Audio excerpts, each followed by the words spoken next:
This time I'll call this special meeting of the Port Lavaca City Council to order on this Monday, July 28th, 2025. Pretty fancy. That's a 5 p.m. We'll skip the formalities since it's a special meeting, and I will ask if there's anyone here that wishes to comment before council, the public. Anyone signed up to speak? No one has signed up to speak. I see no one in the audience, so we will move on. We begin with agenda item number 1, consider approval of the professional services contract with KSBR LLC for the grant administration and planning services for the city's general land office.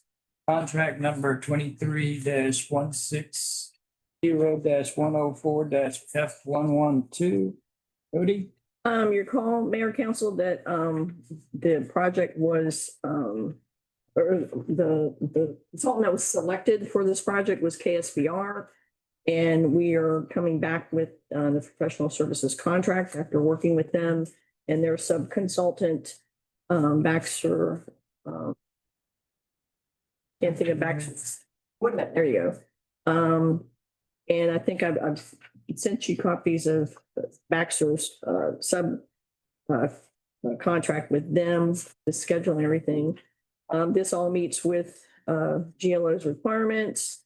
And so we're asking for approval of the contract and authorizing the mayor to sign. It's still $40,000 or what? Yes. Well, it's three. Oh, this is the 300,000.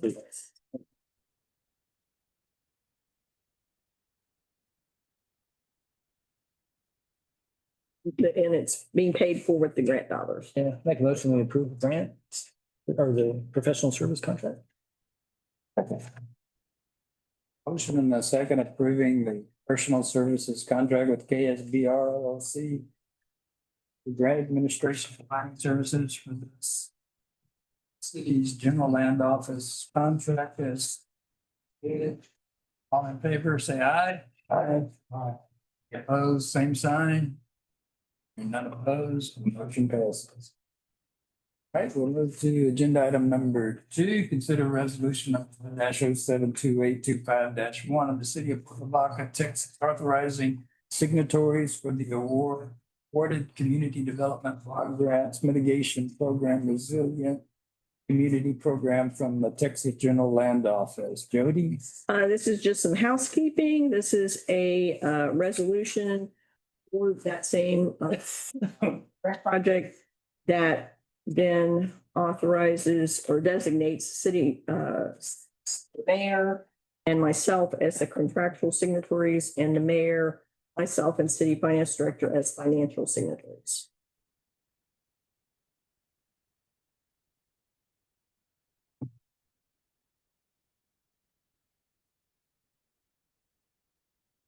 Okay, I make a motion to approve resolution R072825-1, the city of Port Lavaca, Texas, authorizing signatories for the awarded community development block grants.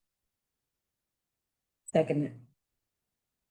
Motion and the second approving resolution number R-072825-1, City of Port Lavaca, authorizing signatories for the awarded community development block grant mitigation resilient community program from the Texas General Land Office as presented. All in favor, say aye. Aye. Any opposed? Aye. Unopposed? Good question. Motion passes, resolution passes. All right, we move to agenda item number 3, consider letter of support for the Matagorda Ship Channel Improvement Project proposal under the RDA 7001 to address the section 902 cost limit. Jody? I received this, I think we got it Friday, actually, from the County Port, asking if council will consider signing this letter of support that would then be sent on to the United States Army Corps of Engineers in support for the Matagorda Ship Channel Improvement Project, addressing a section 902 cost limit. They honestly don't have any more details than what's in this letter. But they are asking for support. I said deepen and widening of the Matagorda of the chip would not only produce over 1 billion in growth for the region and more than 1,000 new jobs, but it would also alleviate significant safety concerns. The channel is considered one of the most dangerous in the nation. Let's see, it's critical that the additional authorization is included in the Water Resources Development Act of 2026. I think that's what they're wanting to get this included in this Water Resources Development Act 2026, so it does not further delay implementation of the project.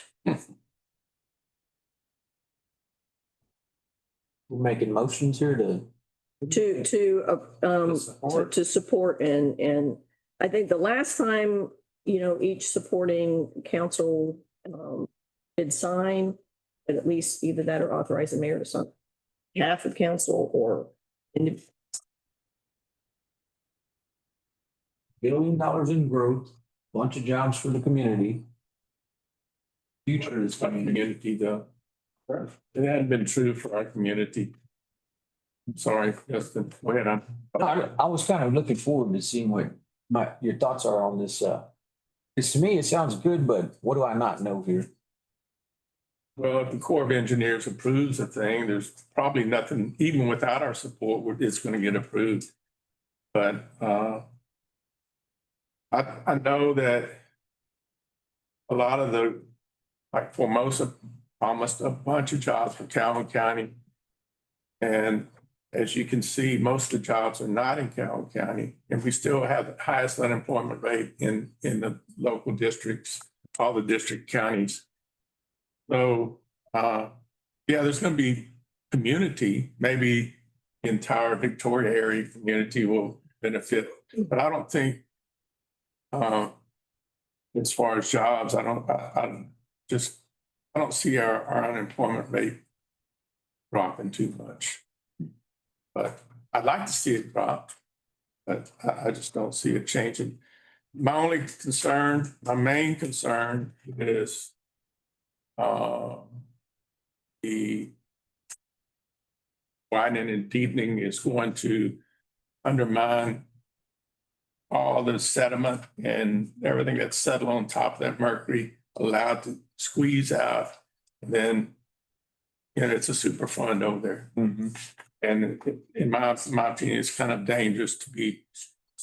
Is it the whole channel that's super fun or just that part of One little area over there. Yeah, you're right. Just the one, I think those ponds, they're super fun. And then one little area just outside of the main port where they're going to have to go real close to it or in it to get the channel wide enough to be able to get the deep water and the wide ships that are going to be going in there.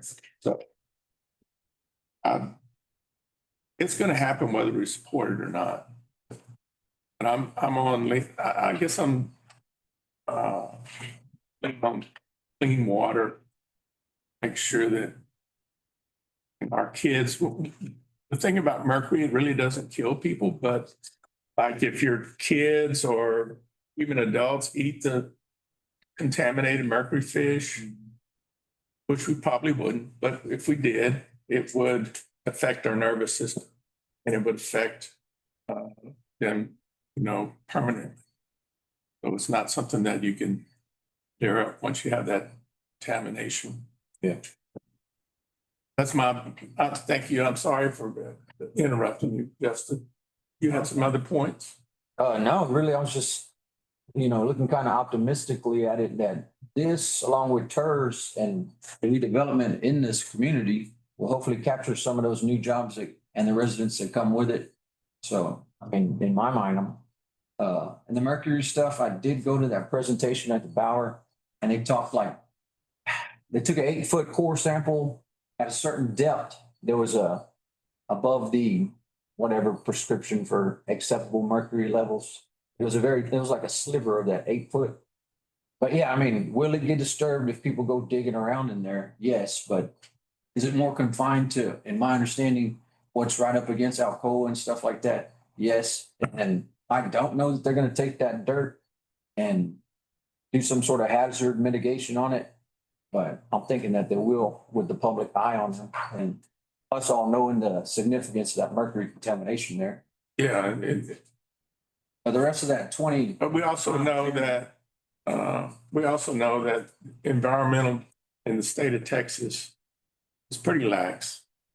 You don't have a lot of, eyes on it. It's nothing like California.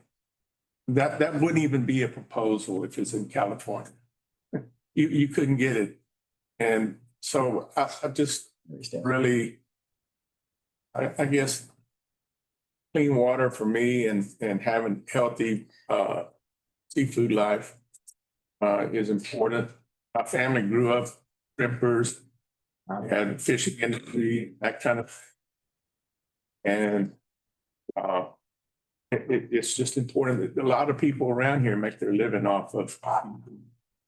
when we make have the best of both worlds here and hold them accountable and also get Yeah. more jobs in the area. No, and I agree, Justin. If it does happen, which it will, there's no doubt it's gonna happen.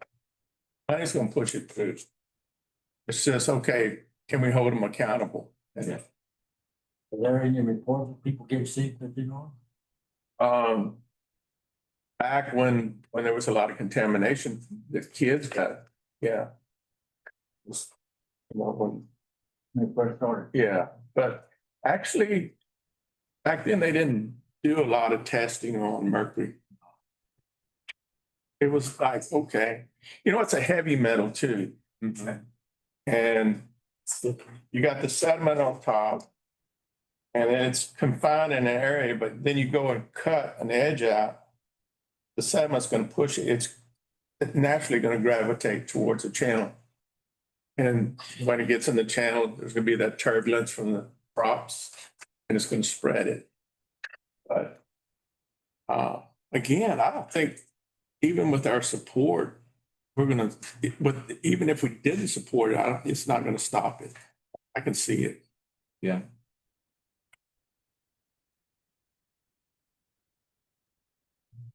But I'm in agreement with you there. We could pick up some jobs and we could benefit from it. There's gonna be financial benefit. Well, I guess, I'll make the motion to approve this letter of support for the Matagorda Ship Channel Improvement Project. It's just me talking, but like I said, I'm gonna be optimistic about it and hope Yeah. all these jobs come and that we can hold them to handle our environment in a responsible manner. A second.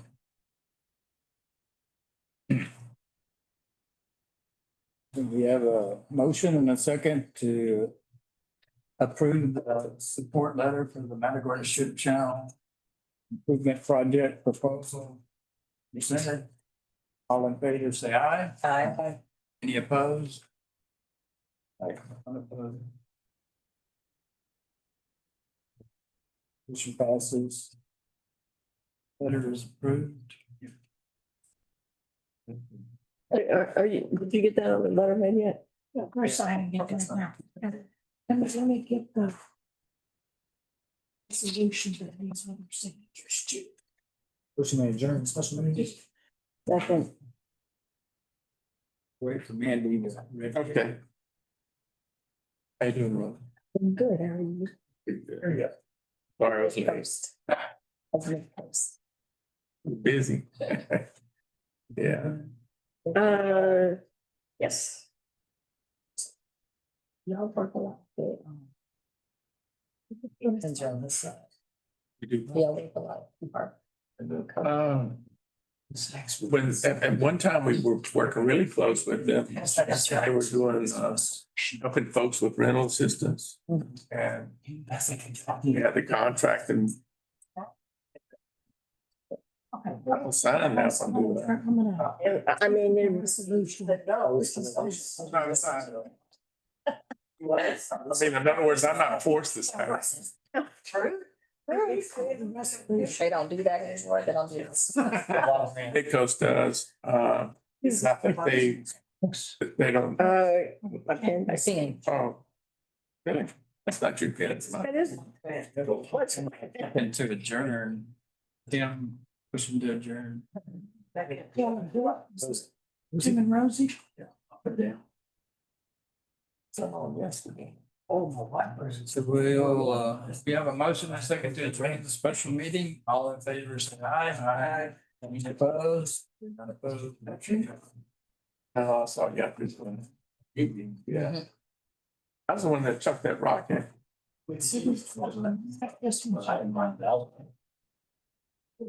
What? Yours is on that page, and that's a resolution that you'll pass. Really? I think they got the trick on. You, Yeah. Tricking. I just wonder You just where- did the blade or did you do the whole? No, well, not on the blade. Daniel, and What's this for? this is a resolution. You weren't here. And he wasn't here for that. Well, that's okay. I can sign this. Put more mercury in the bay. Yeah, because, What are you talking? that's the mitigation. Yeah. Yeah, I got a pin. Doing it like a. We don't know. Cody's got a pin that's, I do. that's had it. Are these? I got, That's the issue from last time. I'll sign that. Yeah.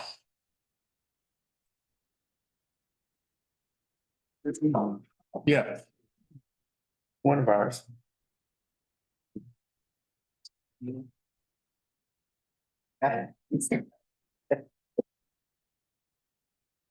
Get your step, get your step ladder. Well, you can be around. Take a break, to get snacks or anything? I wasn't told I could leave. Whatever you get. I didn't do it. Extra pen.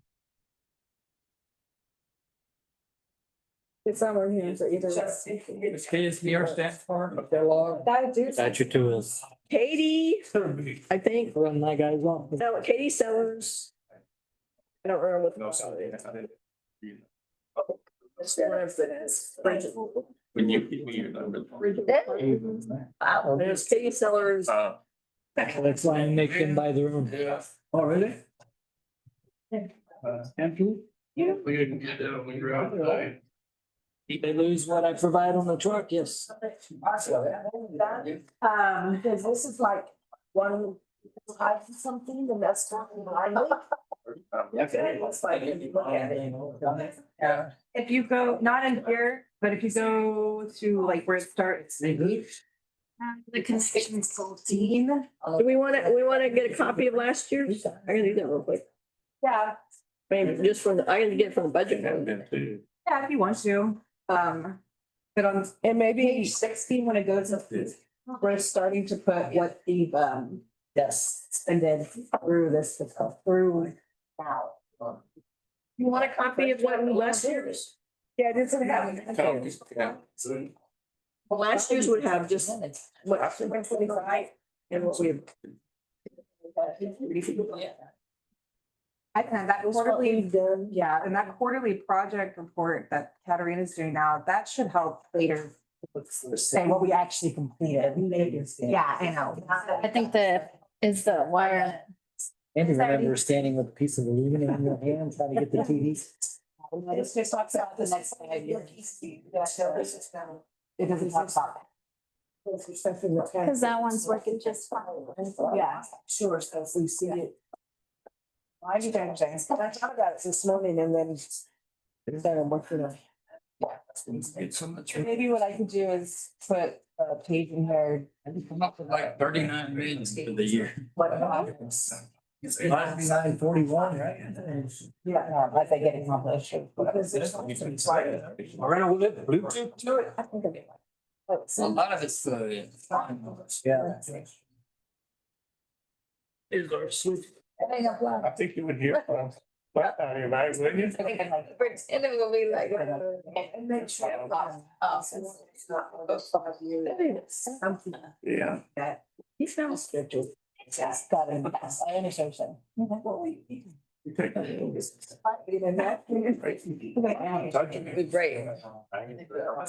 Cookies are calling Ellen the paperwork.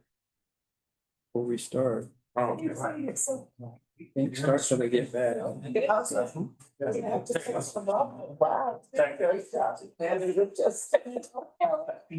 worries. Oh, there it is. Oh, okay. There's one. This one. Right back up. I guess we can all see some screen. Yeah. Oh, That's long, man.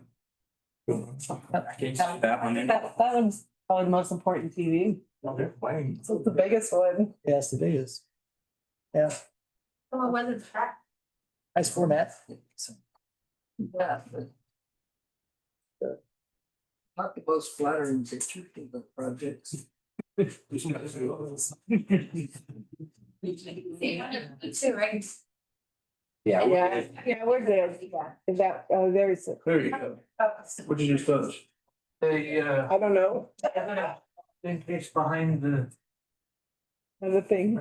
TV gets shut back in. You work this time. That's a. Yeah, that's why I'm drug up late. Work. Me too. You work. But my boss thought I was gonna work all day. What, you're leaving? Yeah.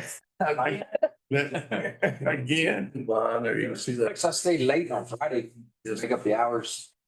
Oh, Going on. If you look at the box, there's an orange light, not a green light. That means you have no network connection. This week I'm cramming everything. If you have no network connection, you need a new cable. I just need to make sure, So that all the teachers get together? that I'll have to come in here and play with the clicker. We need to meet. Sure, I really need a clicker because I do not want to be telling you next. Freaking day. Oh, I can just look at myself, right? Hey. Yeah. Right, okay, yeah, just don't have to tell you next, 'cause I don't have to. David Day. Dale. Somebody's reviewed everything already. David Dake. My Power next workshop. Oh, yeah. Remember that?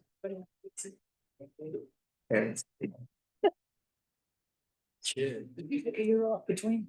I took some time. I didn't take I think I remember it was SAG, and I didn't have straight to be the things. So then I was to take up this. What are we looking for? Oh, we're ready. Yeah, we're, oh, Jody. Last year's budget. Maybe just getting a copy of last year's. Yeah, last year's. Here's CIP. Doesn't look as pretty as this year's. We're trying to go back. Had to bring some. Sitting out at the office. Oh, really? Left it laying there. The other ones were long too. Yeah. they were. See why we're spending so much money this year. Yeah, Actually, we'll be taking in a lot more money, so. We might as well spend it now. Shit, channel. take out the wastewater plant, we're spending less money this year than we have previously. I think a lot of the money is coming from grants. What's the bond? Really. It's good. I'm getting some in, using the bond money. It's been spent, yeah. Funds, grants, Treat the water. so. Yeah, I was kind of outside and I was thirsty. So I got me a 3 months to print. right out of the faucet. It's. What's the? Okay, so it's Out of whack. edge back. But you didn't die, did you? Turn. No, I didn't. I think it's low. This. Bean can speak to. Yeah, You got that solar plant coming. Yeah. That only. Yeah, right, yeah. Either Good. So good. Water have good over. well water, so There's. matter to me. Adopted last year. Dragging your.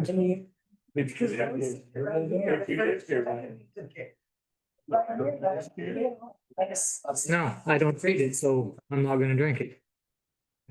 Water and wastewater operators are control freaks. If we don't have control of it, we don't want nothing to do with it.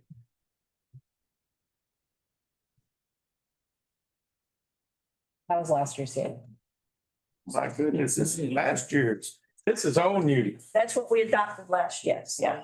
It has the future expense on it. Sure we're following through. We named this, man. CIP.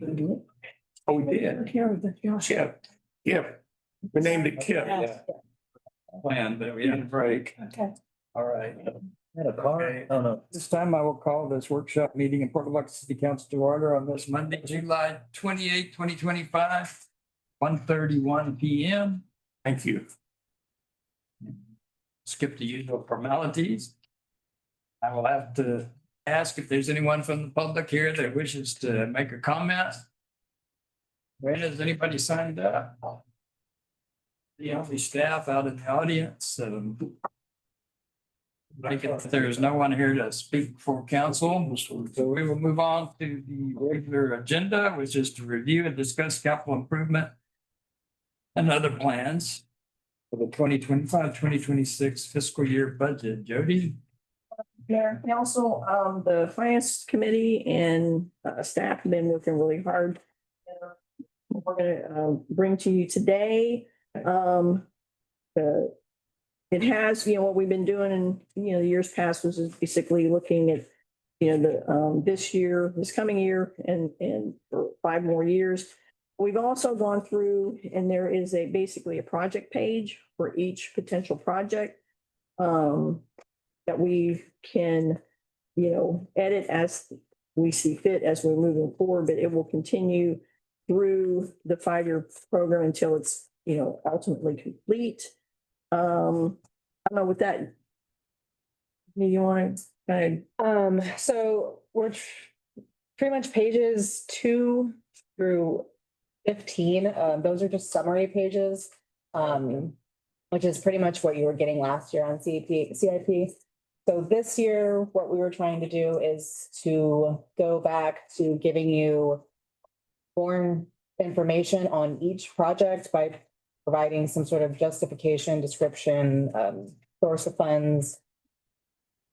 And that starts on page 16, which I think would be the smartest decision to start on.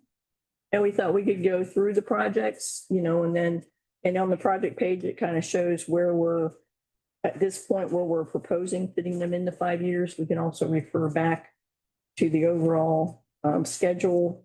If there's any changes that we want to discuss in that. I can tell you that, Katerina put most of this together. Yeah, Katerina put the bulk of this document together, and then Rayanne in finance, she helped her with the rest pretty much. So I really thanks to both of those ladies because this was a really big thing. And as we go through there may still be some little tweaks in some of the description, but for the most part, I think they did a really good job. This Justice Street, That is, I think it's Jackson, but it could be Justice. yeah. Oh, Yeah, I think it's Jackson. So I think I took this one a while back. They complain the most, so. And Jackson, and in case you don't know, they've got, did get the primer down and the rock, and they're gonna be seal coating.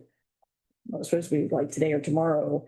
And if you didn't read my memo update on Friday, the good news is that Lester is planning, as soon as he gets Justice done from Fifth to Alcoa, he's gonna hot mix that whole half. He's not gonna wait till the whole project's done. that's good. So that half of the project, everything from Be done. Fifth, Alcoa will be done as soon as he gets Justice done. this Jackson Street, that's the guy that come to the meeting and was asking questions about his corner lot. Mhm. But we're not, Lester fixed there's not, he did. Fixed the hill, yeah. Oh, you went. Yeah, over you fix the that? hill, yeah. Yeah, Lester fixed What it. about that driveway issue? It's not an issue. It'll level up. It's not, right, it's fine. Okay,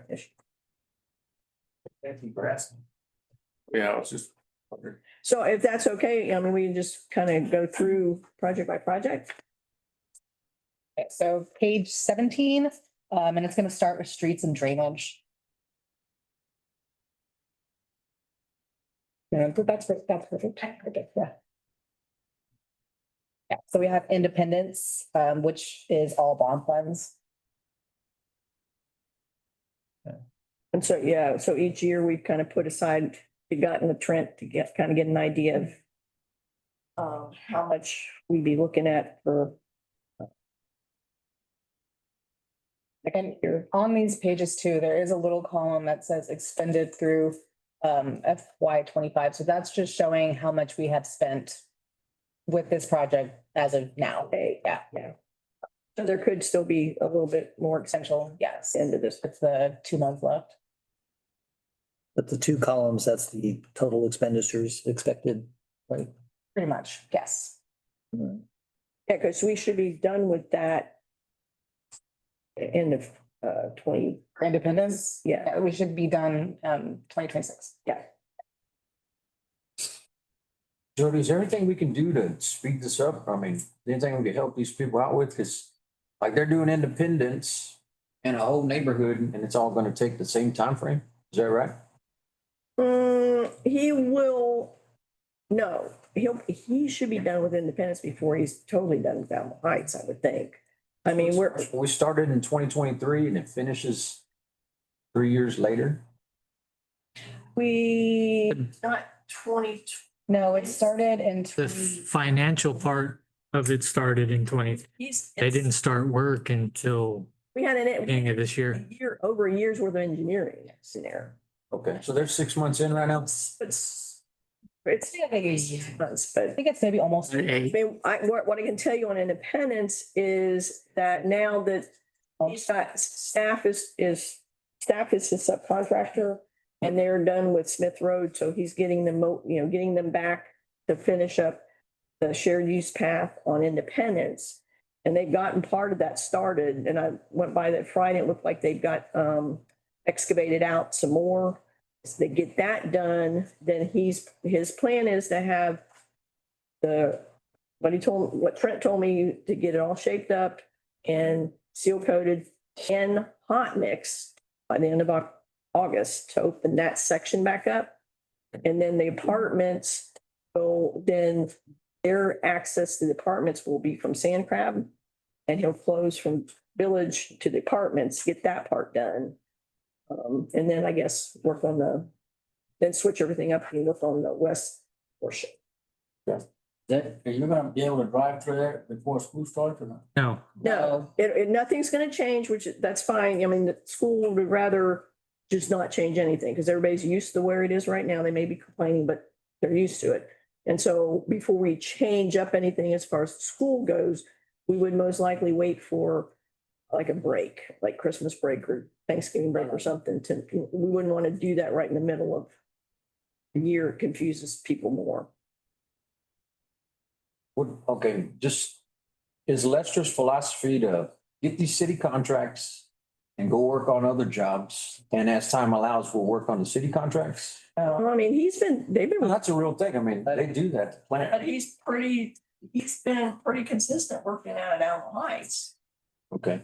I mean, and you gotta remember Alamo Heights, I don't know if you were out there when we were putting the storm sewer in, but they're huge excavations. And then we get rain. The rain has not been his friend. It's rained at the wrong times. It's been better lately, but I mean, they still, Yeah. Jump around, like you said. they did. Depending on what's going on. They didn't. But I have not seen the Alamo Heights has not been manned. Now, there were periods that it was being manned by the concrete contractor, not his, but they didn't want to seal coat those streets until the concrete was done, because they seal coat everything and the concrete trucks come in there and mess everything up. Yeah. So that was their philosophy there. Now, as far as Independence, they had been, nobody's been out there, but that was in part because I think their concrete contractor was not available or whatever. But he told me his plan was to get it to where it would be able to be opened up at the end of August. In the future, I'm just asking, but should we consider breaking this down into more phases? Like instead of doing 3 streets and tearing up all that road, we just do blocks at a time? I mean, it costs more money, but yeah, I mean, the more we can do at a time, that minimizes your mobilization, because each time you break it down, it's mobilization costs each time, or each time we bid it. And so, and that's the other thing. I mean, we can stipulate the time, but that will increase costs too. When we allowed the contractor to kind of, tell us within amount of time he can get it done, then, we're not forcing done in a specified time. And we don't know everything else going on, and he may have to escalate his costs to account for that. There's already a timeline? There is a timeline, but it's a long timeline. He's still well within his allotted hours or days. I had a guy that lives over in that area that asked me, how come, why do they stop doing work over here and then all of a sudden they're working over there at, that new speed stop? I don't know if that's true or not, but. Well, I mean, Lester has a Crews. there. They've got 5 crews. I mean, it's, You want to know why did they stop this job, took everybody off and then went to another job? I mean, like I said, I have not seen that they've gotten off of what, Why? they've got a schedule, right? And so they're working on from Fifth Street to Alcoa. And I do, I mean, I did have Trent send me a proposed sequence schedule from here on out. And I got to put that into a more user-friendly form, I guess. I wasn't going to just send you exactly what he sent me, and I haven't done that yet, but I'll get that done this week for sure. So you can see his plan sequencing to get it done. Yeah. And I was going to put something on Facebook too, so people would understand. It's tough to justify the length of time that this project's taken when citizens ask you, what's going on here? I mean, Long gas, Alamo Heights. it is, I mean, a lot, and the only other thing we can do is when we bid these jobs, we bid specific timeframes, but we will pay more for it. Do we have no performance on this one? Yeah, we do. I mean, but it's a long time. We've got to, Back the rain days out of it Using. or not? he can ask for rain days too, but we haven't, there's been no request for additional time, no. But he's got, there was plenty of time in this job. I don't have that off the top of my head, but I will get that when I send the email out to you. Complaints about not doing any work for a month or so at a time. Sometimes they just. And I don't- run crew and it's way out of. And I think honestly, some of that may be where that's coming from is and I have talked to Trent about this. I think sometimes they do get over their skis a little bit and they'll go out there and they took all the curb and gutter out. And then they'll get back to that street for months. It's not that they're not there, they're just working on the west They're side. working their way back to. Yeah, they had a crew available that their skill set was ripping at curbs. So they went, Demolition, yeah. they did all that, but that's quick. It would It's taking seem a long like, time to get over there. it would seem like if you had that demolition crew out there ripping up a curb, let's get it all done at one time. It's a totally different crew. And then- There's And then, totally different. then they won't have to come back to that project with, bring that crew back. Hey, we got it all done. Now we're gonna, start working on putting curbs in. Right, exactly, yeah. Well, they did the same thing on the Norton, but it's just the impatience of people and Yeah. and the inconvenience for them themselves is what a lot of more of the complaint, but I understand it. But it just takes time because it's just the nature of the. And I can tell you that, I know, but I mean, and at the beginning of the project, I know a lot of people were saying, when are they gonna get started? When are they gonna get started? And they didn't get started in part for this very reason, because they didn't have all the boxes in. And all the boxes, some of them took longer than they were supposed to, and they did not want to go tear stuff up until they were ready to start putting boxes in. So, Right. that's one reason why they held off from even getting started for quite a while. and Okay. Okay. Next one, Friday. Yeah.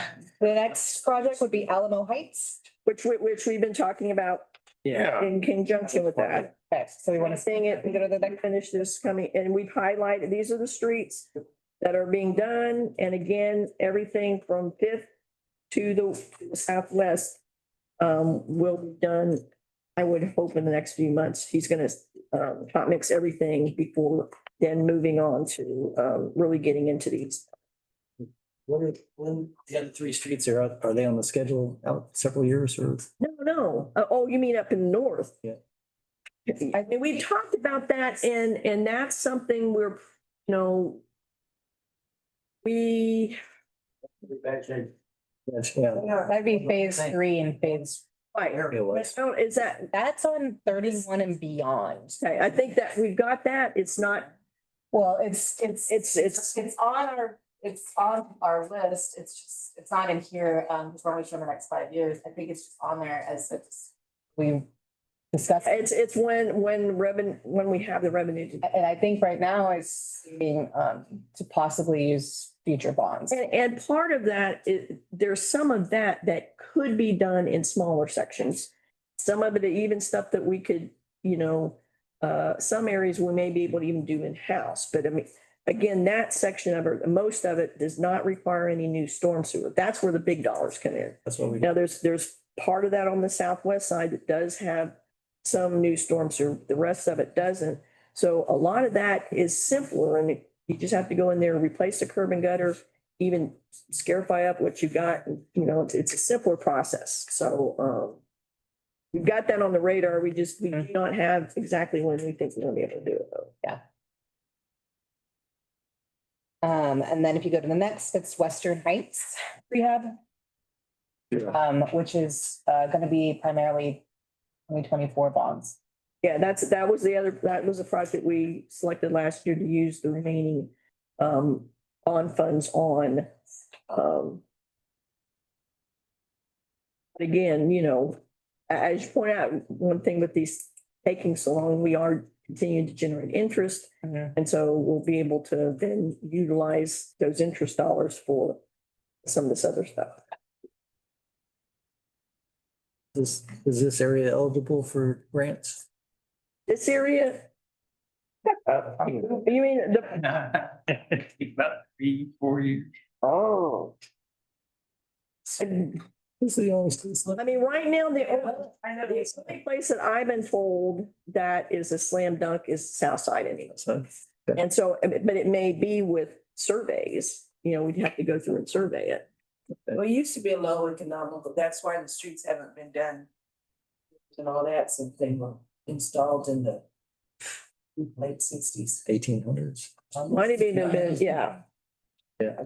But, I mean, that area is almost. They would push it back until they got a grant for it. It's been so long since Brando and all those little streets back there have been curb and guttered, that the curb and gutter completely wore off. They're gone. They never. There's no curb and gutter over there. That's right. That's my point. Ours, I got stuck the other day coming out of my driveway, because if you don't slant one, Yeah, but I mean, I guess cars are not big. I guess my point is, hey, they're still using the old ditch system and really the road, Wayne did a good job on going in there and putting pavement on it. Paving a little bit, but yeah, they should be eligible for a grant. Think. No, Why not? I mean, there's not, I mean, the only way you're gonna get street and drainage type grants is with mitigation grants, and you have to show it's flooded. And I mean, the next hurricane, if we don't all leave, we can pay attention if there's flooding with pictures. Right. Yes. Right. I mean, it's very difficult just to get streets and drainage. Now, I can tell you, I mean, technically, streets and drainage are eligible for TXCBG dollars anymore.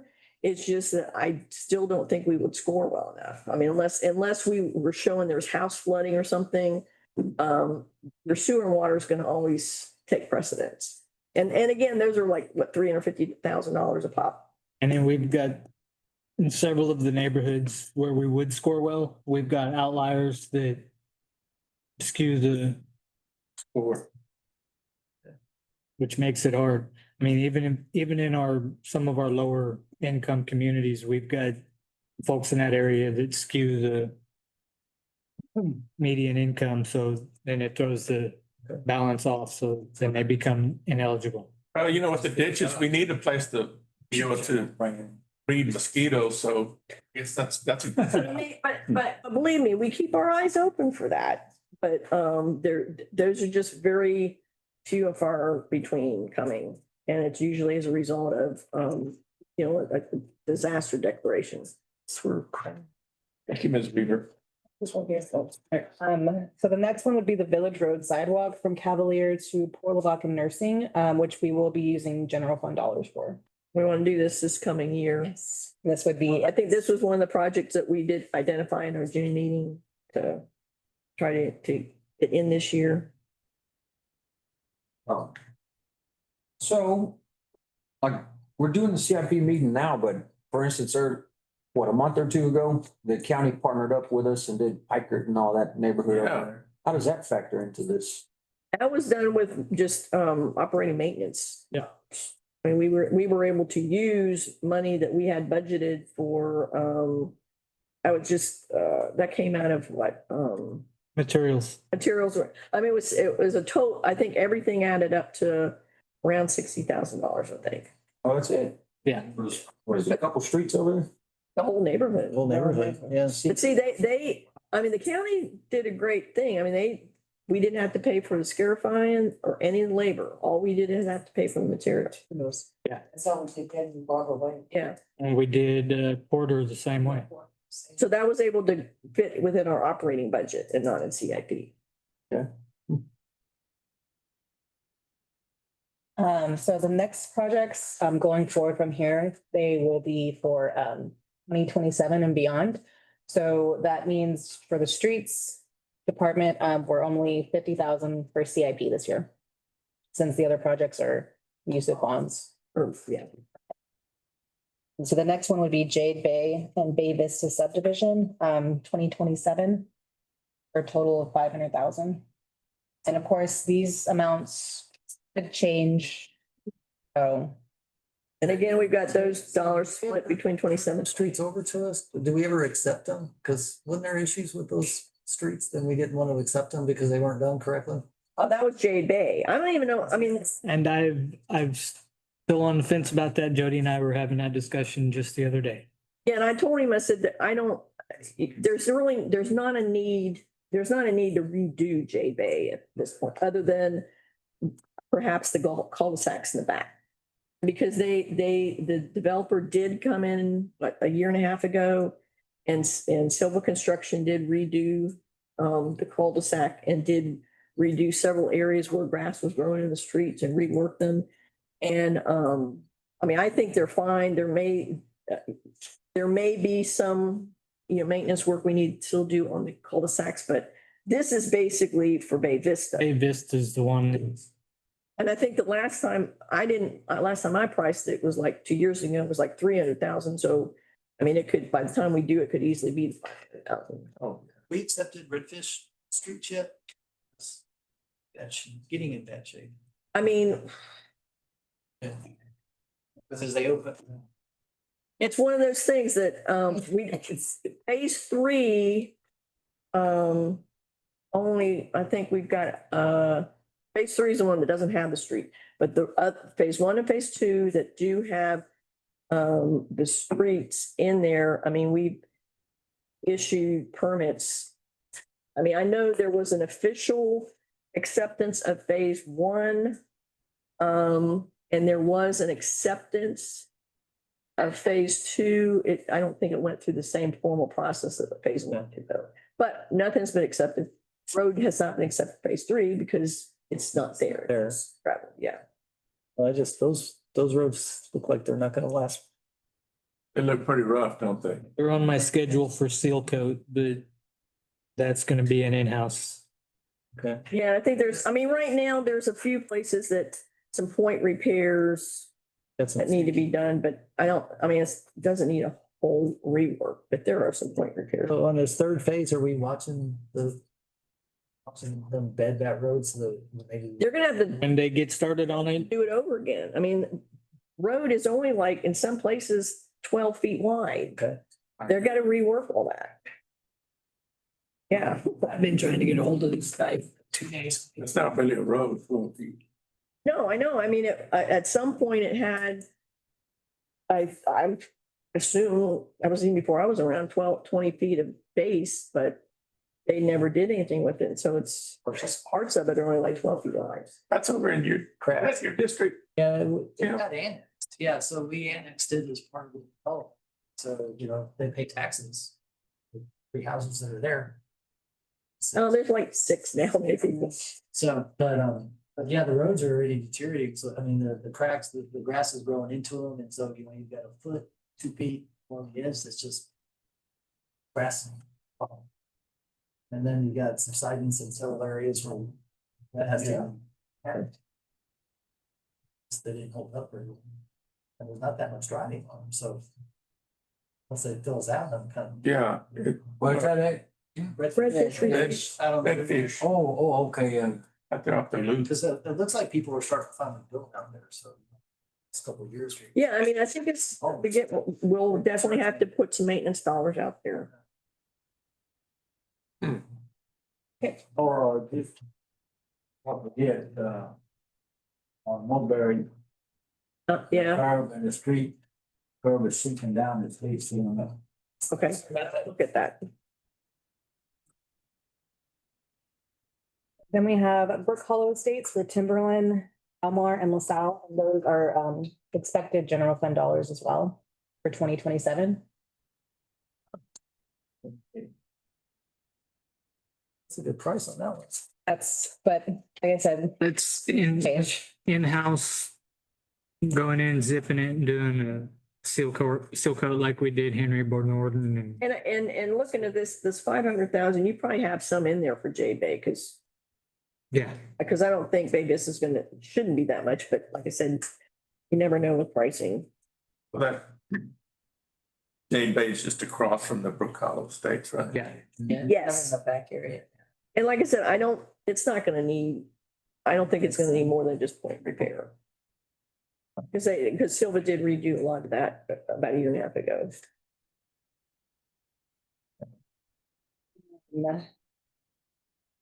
South Guadalupe, South Colorado, East South Street, Alice Wilkins, and East Center Street rehabilitation.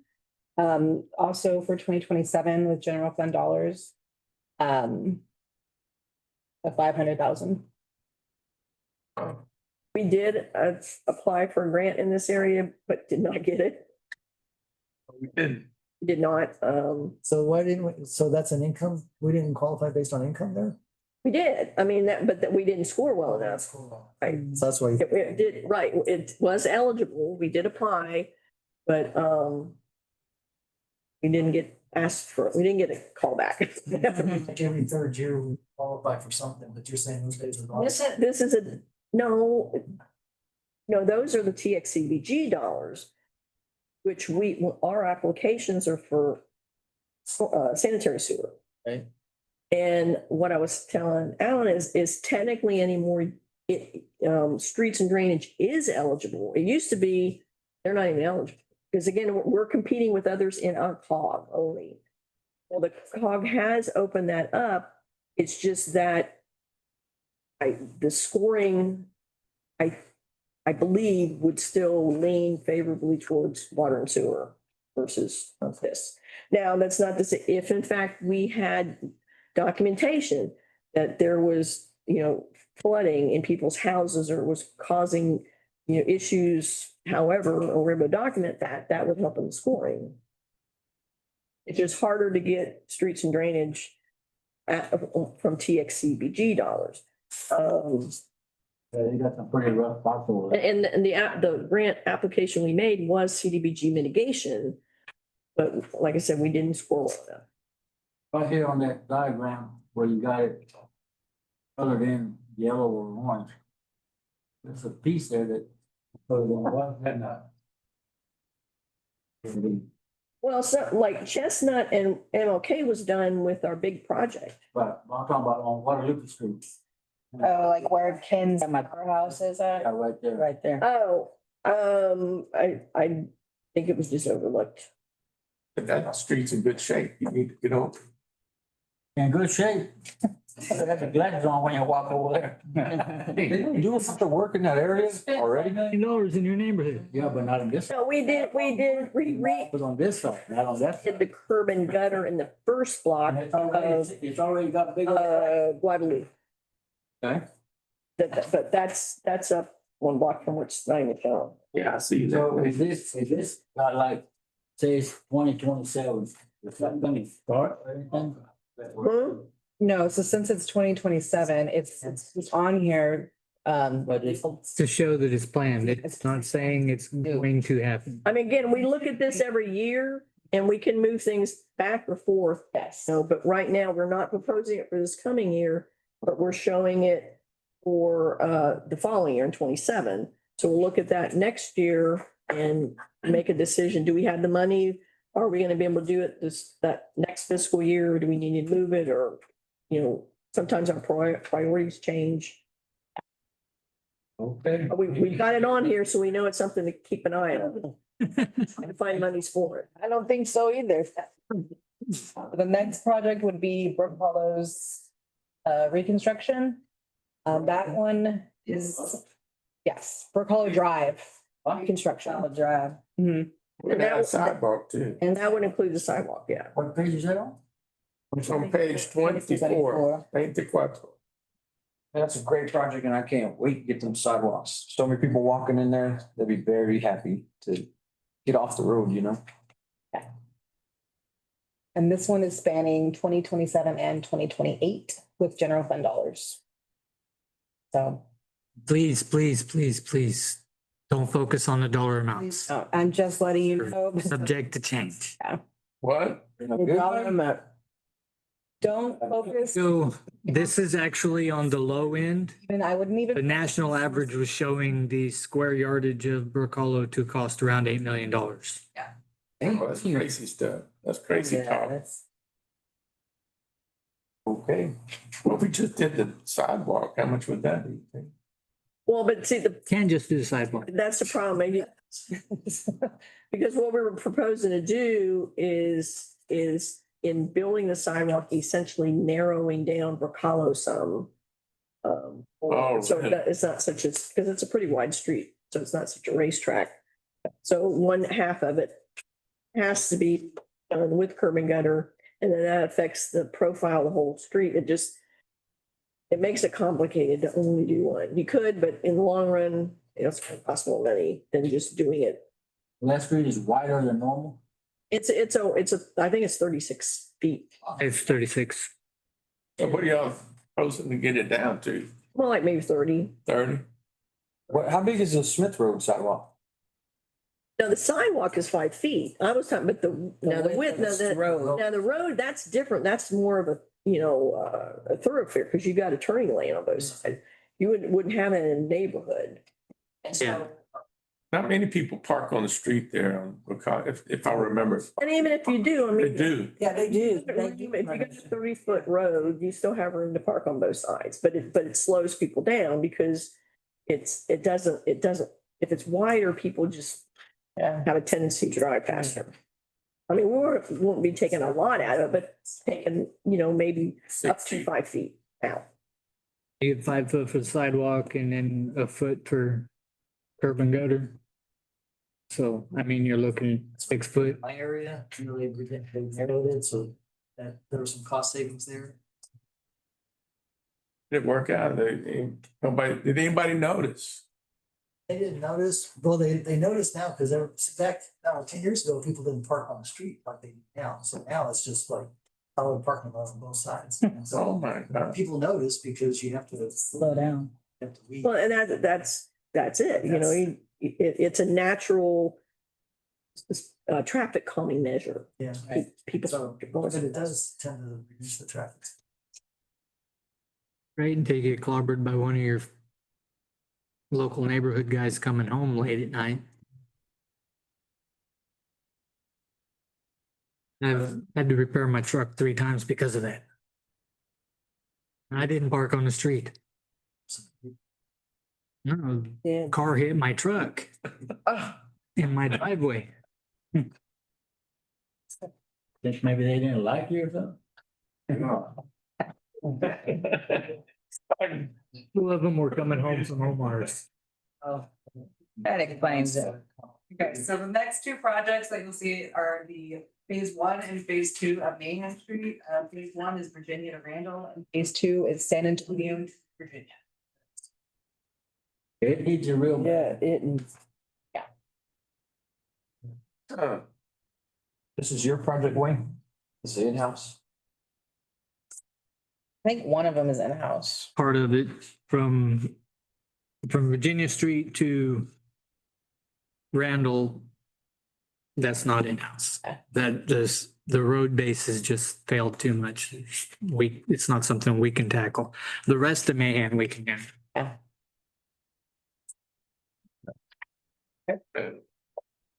What recommend? Virginia over San Antonio. There's two other phases. So there's, well, the phase three is a little ways down, which that would be for San Antonio out to the, Randall, I believe, or no. San oh, Antonio to Half League. half the, Yeah, there you go. that's where we have that Yes, yeah, that's true. That's, That's, big, yeah. well, we want. That's Retention pond? Yeah.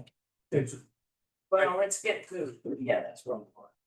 So that's probably why we're not doing anything for that end of the street, which it'd be. by design, that's why I pushed it. Because we don't have the pond plans yet, or property, right? We don't. Well, when we get to there, I'll explain all that, because it's gonna have to change anyway. Oh, it will? Okay. I don't think we have a choice, but yeah. Okay, so with that, we're moving into 2028 planned CIP with Orange Street sidewalk and curb repair. Yeah. Sidewalk. And, you know, we have sidewalk that goes down Bower, and we have sidewalk that goes down Ezel. So this project would buy sidewalk to link those two. Oh, this is. I don't think we would have we're not gonna have sidewalk past Ezel. It's not. There may be some, I think you may need to do some, I don't know, Wayne, if you were looking at doing some rework there for drainage, that section. Cause that's a small little piece of road that drains to one side. And I know we get complaints sometimes that it's water in the Remont side. Jordan, can I make a request on that? Have you got to this? Just, I got it. Okay, go So ahead. the next one is gonna be Oak Glen Drive sidewalk. Oh, we're in 28 now. Yeah. Okay. Can I swap these two around, the Oak Glen and the Village Road? Is that possible? Yeah, I mean, we can do that. We just thought that Village Road, we were getting complaints. There were people trying to use their wheelchairs down Oh, from. they are. Oh, they are. Yeah, Sure. a nursing home. That goes to Walmart? There's two of them. Yeah, I go to Walmart every day. And all over here every day. Aren't we doing a sidewalk from Oak Glen to like HEB as well? Yeah, but Those were- that project, timing wise, well, I mean, you might be able to move it up a year, but I don't think there's gonna be any advantage of doing that in 26 because that's a tech stop project. And if we get it, construction is easily a year and a half away. Okay. So we could, because I mean, TechStop will handle that whole thing. We won't do anything. It'll be approved, allocated. They've got to do their environmental, their survey and engineering and everything. So it'll take a while. So I see no reason to push this to this coming year because we'd be done before they were. But we could consider pushing it up a year, depending on how that work goes. You're talking about pushing this one forward? If you wanted to, but. I mean, Can I, the traffic goes through that road into the neighborhood. So it would be more beneficial, I'd say, because even on Village Road, you got a pretty large shoulder, you have a turn lane in the middle. I mean, yeah, I could understand it from, going to Walmart, one of the nursing home residents, but that's two people. But you can imagine how many kids are up and down and all the traffic that goes through this much narrower street. That's my only argument there. Okay, what I will do is I will go back and look carefully. Because off the top of my head, I don't want to lie to you, but I mean, I know it's at least a year and a half away, but let me look at the schedule. If in fact we were to get that, realistically, when that job would be done, and if it would make sense to push that to 2027, then we'll do that. Okay. Are you talking about Oak Glen sidewalk? Yes. And one of the things also that I'm looking at over there is removing the low water crossing. The little step thing, The, Oh, the bridge that's Down on top of the bayou. you gonna build the whole bridge up? we did put box culverts in there But that's a lot of money. I know, that's something I'm looking into. because it creates a bottleneck there. for And the, then when we get heavy rains, I gotta close that road down and people have to go some other way. So if I can put in box culverts there and raise that up rather than have a low water crossing, then I gotta tear out all the new sidewalk you put in. Oh, yeah, okay. Well, yeah, but that would just be. How much are you talking about for doing that? I'm researching that right now. I don't have it. No part, $1 million, nothing? I mean, you think about what we're projecting, the big culverts under the railroad yeah, it was, down there, that's gonna end up being in the neighborhood of $1 million or so. So I would think you're probably looking at least, I don't know, 600,000, 700,000. To raise the road up? I mean, maybe half a million, but it's gonna be, it's a big project, yeah. If you did the sidewalk before you raised the road up, yeah, would you have to go back and tear out sidewalk? But I mean, it'd just be when it starts moving uphill. You would have to take it all out, but. Okay. Anyway, but again, I don't think there's any point in putting it in until textile project's done. So we can schedule it around that. Okay. The next project for 2028 is Tangerine Street, which is gutter sidewalk and street improvement.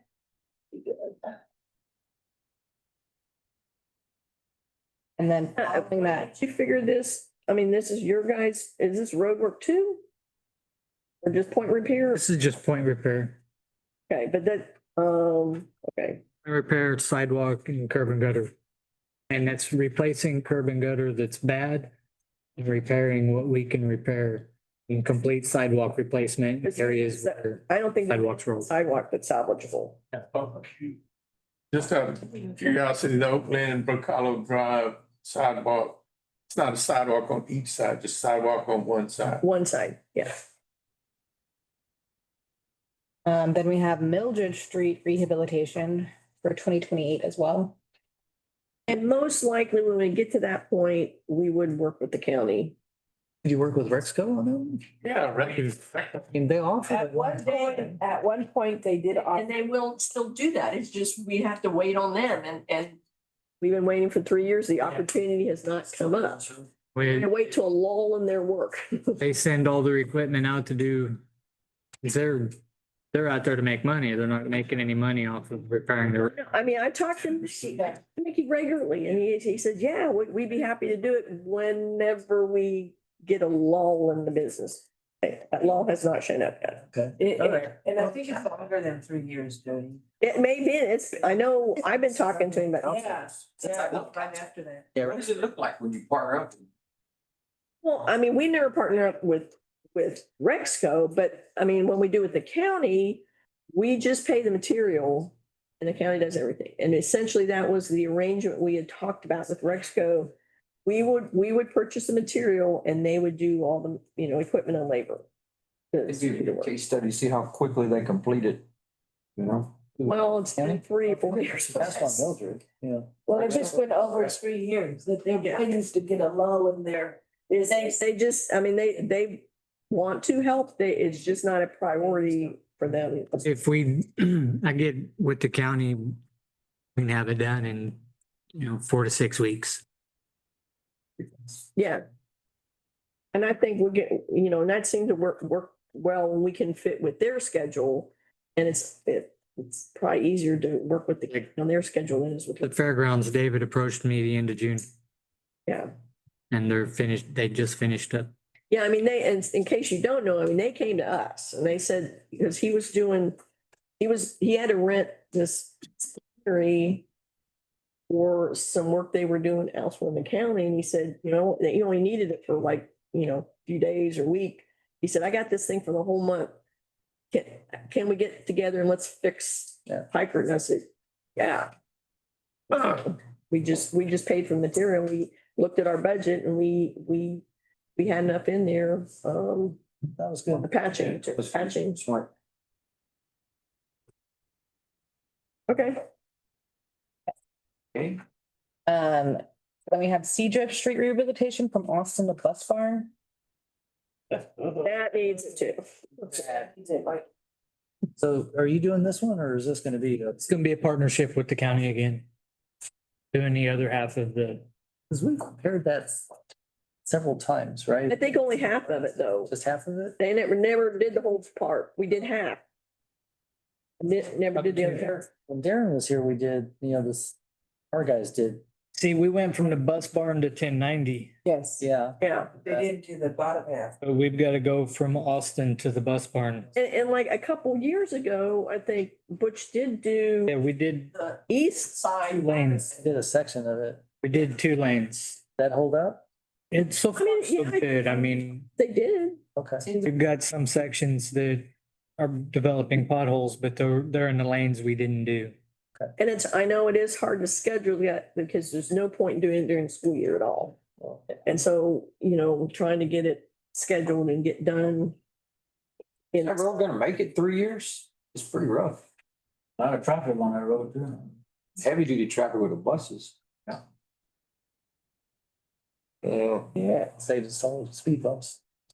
We can look at, I used to lose half my Ricky bus on the way to the school and the other half on the way back. we'll put a note, try to see if we can move it up a year.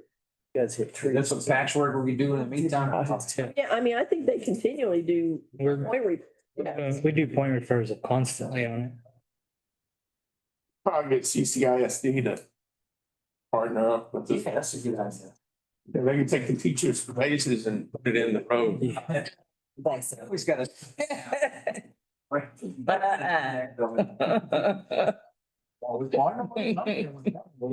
We do. I am, but I know what they make. It ain't nothing. That's what they put up with. They're doing a lot of And work. I mean, we've done quite a bit of road work for them. Oh, yeah. Mhm. Then next we have Virginia Street sidewalk from Bridge to Highway 35. Favorite. From Newland, basically from Newland. Almost. What's, was that requested by the public or? I think that, I mean, it's part of the sidewalk plan. It's just, I mean, we got sidewalks on Virginia up to that point, and then it just stops. Doesn't get you all the way, because there are a lot of people that walk from the south part of town to HEB, and there isn't any sidewalks in that area. What side is this gonna be on? Huh? Which side will this be on? It's on the, I think we talked about the east side, I believe. All green sidewalk? Yeah. yeah, it's on that side now. Well, I mean, it's on that side down, Bridge. up to the bridge, yes. Mm-hmm. Yeah, because I think on the west side, it stops before Newland. From Newland to 35. Yeah. Yeah. Does it cross 35? Is there a sidewalk there? Well, actually, in the project that TxDOT's doing right now, they will have, yeah, pretty sure they are putting a pedestrian way across 35 at that location. Okay. They are putting they've got wiring in there for their. Yeah. for their signs. So I mean, they just have the corner, they put the corners in a long time ago.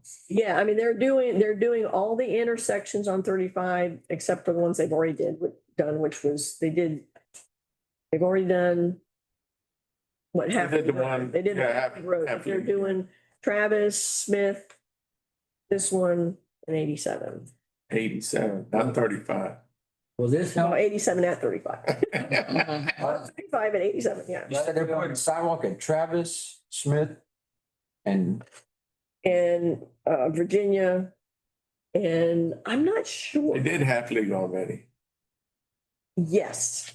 And I'm not, to tell you the truth, I don't remember if they've got sidewalk at 87 or not. They're redoing the light system there in the intersection. I don't remember if there were sidewalks in that one though. I don't think, Stop putting the sidewalk in next to their, that's the car wash right next to the road, right? Yeah. So that, there'd be Yeah, a sidewalk. part of their next to plan, that. yeah. Oh, that's cool.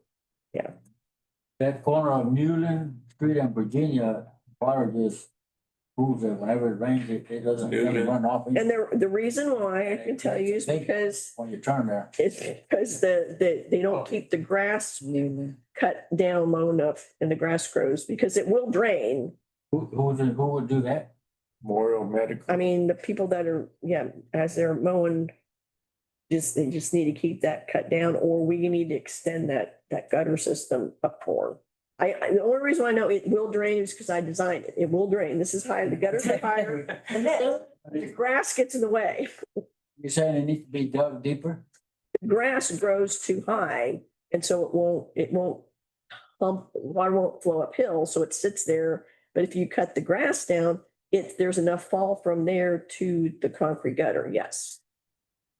So we need to either extend the gutter, the concrete. I have to go put a level on that and see. I got a picture of it. But just, They did it when they first did it, and it worked. dang, just look at it, it's a free undercarriage wash. Okay, the next would be DeShazer Street and Schaffner for curb and gutter repair and sidewalk improvements. And we've, in 2029 now. She said that. It's the shazer. Okay, so this is part of the phase Yeah, shazer. project Falmouth Heights. So that, The street. which would be part of phase 3 and 4 of Alma Heights. That's kind of what you were asking about, right, Tim? It was. But I don't see it here. Page 33. Oh, there's Schaffner, Sazer and Schaffner. Okay, got it. Yeah, that'd be nice.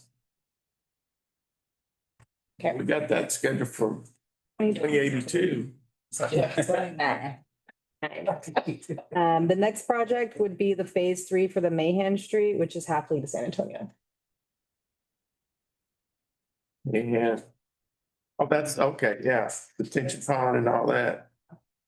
Now, Page. well, and we got the detention pond later. Oops. it's on the next page. We're not gonna do the street before we get the detention pond. up. No, well, Oh. okay. Then this page is the wrong order.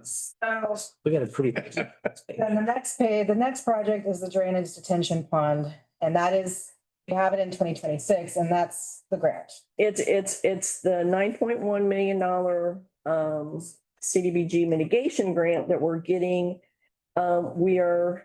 They are working on it. They had, we didn't hear from them for months and months and months. Yeah, And they finally reached out about 2 weeks ago, I think, and they had some specific questions, and they were getting down in the weeds as far as exactly where this detention pond was going. And then I said, well, wait, let me let you know that the exact location of this detention pond is going to change. So Mont McDonald's our engineer. He put together some additional information for them, sent that to GLO so they can incorporate it into the contract documents. Anyway, because remember our original idea was we were going to use the triangular area of the railroad right away was that. Problem is that one, the railroad will not allow me to do any sorts of soils investigation until I own the property. But I don't want to commit to that is where we're going to put a detention pond until I have soils information, because it may be contaminated. It may not be conducive to a detention pond. It have mercury in it too? I don't think it's got mercury now. Yeah, oil. But, yeah, so and so what I'm thinking, and I know, council had already, and we've got it, budgeted in coming years to purchase the railroad right of way. But we cannot accomplish that in time for this grant because it's still, we haven't started the process that then starts the clock for even the years before we can purchase it. So what I've been doing, I have talked to Dr. Reese, who owns the piece of vacant land at the corner of Half League and Railroad, where the railroad is. So a Russell Kane sign. It's right across from Mahan Street, where Mahan comes into Half League. Yeah. It's got, anyway, and so we're looking at whenever we sign this contract, then we can use grant funds to purchase the land. See, if we were purchasing a railroad right away, we had talked about we weren't gonna use grant funds because Where this that would pond be? Can you- timing wasn't gonna work out and it was a lot more complicated dealing with the railroad purchasing land. So Zoom in on that picture. we can still do the tension pond. It's just gonna be scooted over to the west side of Half League. Oh, okay. We should be able to use grant dollars to purchase the land. And that way, then that still frees up the land, the money we dedicated to purchasing the railroad right away. But we still, I think, for long-term planning, still would like to have that. I think I would. I think that would be a good thing for the city to have for long-term planning. We can eventually someday have a shared use path running through there, that can still go around the detention pond and connect to the bayfront. Anyway, that's the plan right now. We can't do anything with purchasing land until we have the contract signed. Jody, where's that land? Yeah. Show me on the- It's right across, yeah. Right here. Right behind Sheila's. Oh, Yeah. Construction. Okay. This piece of land and then maybe even some, but for sure. Oh, girl, Moving the map. it's right there. Main Street. There where she's pointing. Yeah. Yeah. There you go. But, That's Jody. Weren't gonna include where this building is anyway. It was about right in here. that's what we were thinking That's about. what we were originally thinking about. And so this would be here and he said What he street can is still that put. one? This is Half League. Oh, that's over there by. have like a And show- perimeter, Yeah. park area around the detention pond. Show where Mahan comes out. It's, yeah, right there's Mahan. It's right, you look, you come to that stop sign or yield sign, whatever it is, you look out over there, it's a field. So that triangle that's where Main and. Yeah. Go down further along Half League, go down toward Main. Triangle right there. This Yeah, that's for sale right now. is a teeny little piece of land. Oh, is We it? own the rest of That's this. what I thought. Okay. There's a little piece that. There's no advantage to pulling that in. There's just one lot in there. There's no advantage to. Nobody can build there and we can't.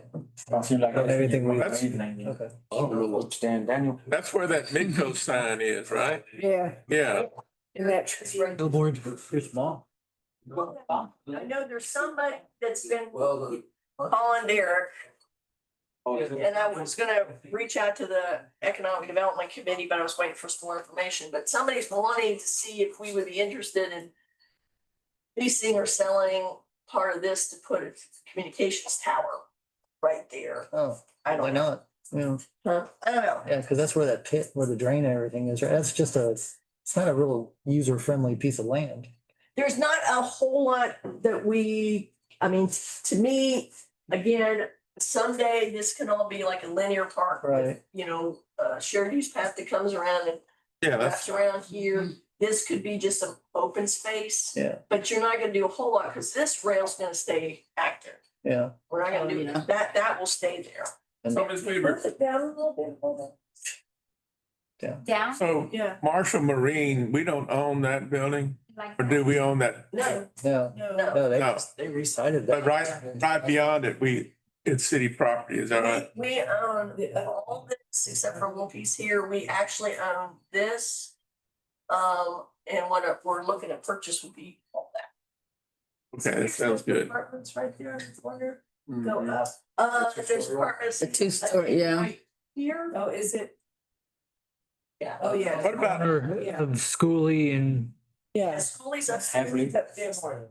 It misses. what about elevation wise? Is that property that you're looking at, is it much higher than, are they about the same? about the same. We're flat. Fort Lavacca's pretty well, He's right it's flat for the most part.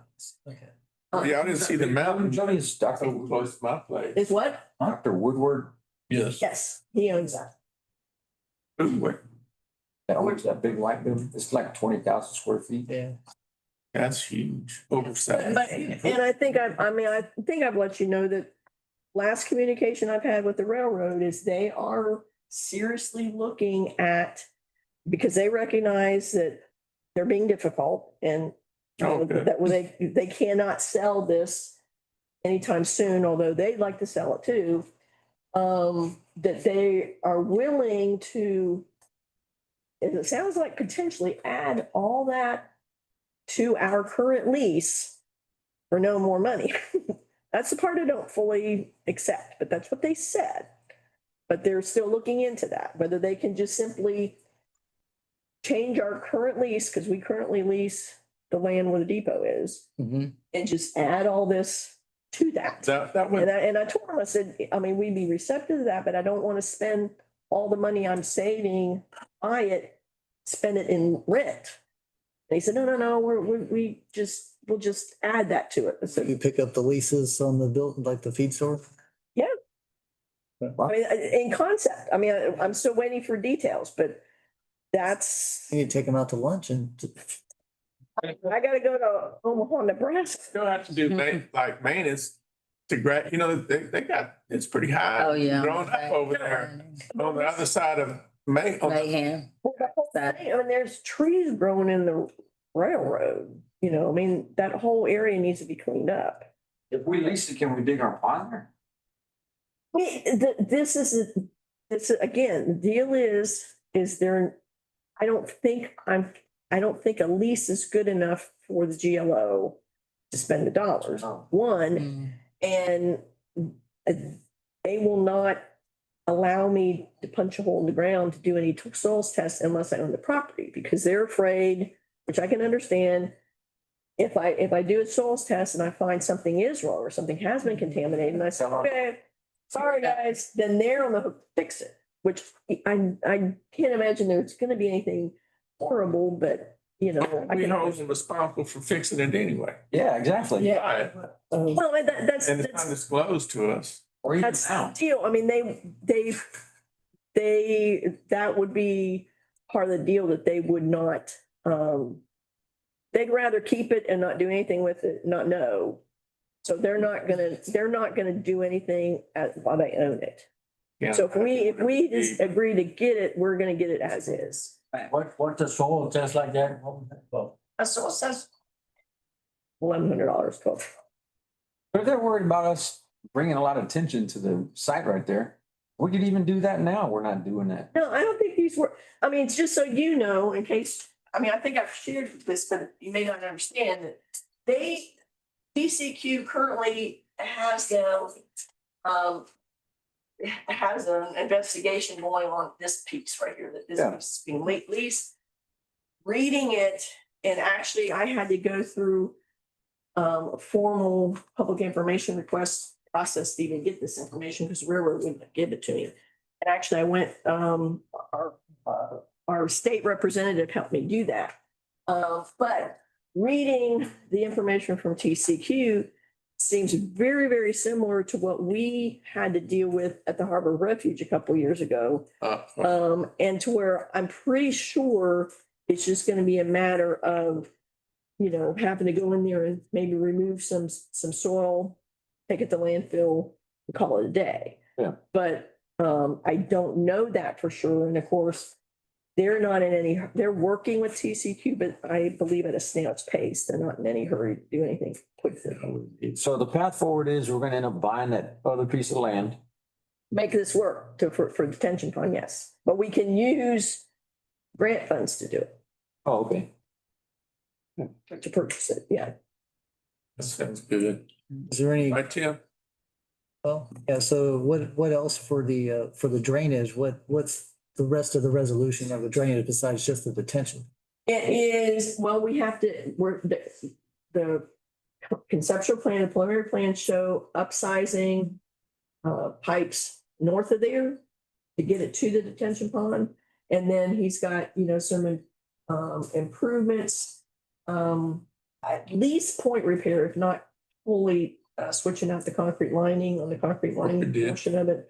And then depending on how the money works out, I would love to be able to, increase the side slope on some of the ditch going south. But the other things coming out of that money are the railroad crossing at Corporation Ditch, which is probably gonna be a little over $1 million. And, When I did it. too. and the shoreline protection project at the Harbor Refuge. Those two projects come out of that as well. So the underground concrete culvert that we tried to send the robot through, I mean, is that gonna get replaced? No, we're not doing anything under the railroad. Where's that at? It's, Right here in Halfley. Right here, I mean, that's the deal, trying to do with the Oh, railroad. okay. I got, It's because it floods real bad there now, that when it rains, real bad. said you tried to run a camera through there, you couldn't see it? No, we did not see anything in the concrete line section itself that immediately told us, oh, that's the problem. Right. We really didn't see anything, but modeling it shows that area is a bottleneck. And that's why, as opposed to trying to add capacity under the railroad, because it's not just the railroad that's gonna be, abandoned, we've gotta get under the railroad that is gonna stay there too. Right. That active railroad, and we all know it's no fun to deal with the railroad on anything. So as opposed to trying to add capacity under the railroad, and increase capacity all the way down the ditch, which their preliminary estimate was like $19 million to do the entire ditch. We're just gonna do improvements north of it and create a detention pond. Keep everything north, and then it would slowly drain out from the detention pond using the infrastructure we already have and not have to make improvements downstream. I thought that area right there, the drainage was never directed going towards Highway 35, that big old ditches. And to be honest with you, part of that drains this way. I mean, I don't know. Drains this way? Yes, go to the go by Tilly Park up there. City Park. City Park. Yeah. This inlet right here, it drains from somewhere somewhere in here, that way. Okay, that goes down here, that goes into our system. And that's what causes a lot of, Causing all that flooding, yeah, and I have talked to TxDOT about trying to put a bypass over the road, and they said they'll study it. That was 3 years ago. A bypass over the road? No, I mean, across the road, crossover. like a high water pipe. Oh, yeah. So once it gets to a certain level, it would start going into the next ditch, because in a really heavy rain, you can go out there. This side is flooded, the other side's clear. It's already, because it's going up to Barton Ditch. yeah. That would probably help. If you had a bypass, some of that could start going to Barton Ditch when it could, and not, burden us down here, but they have yet to. Is there a retention pond in that triangle? Could that be retention? Again, that belongs to TxDOT. Yeah. And TxDOT's almost as difficult to work with as I mean, that's, Is who? railroad. I mean, honestly, that's something to look at, And then you catch it at the source. that's only gonna be just what's coming from there, but yeah. I mean, right now, the whole ditch is a detention pond, right?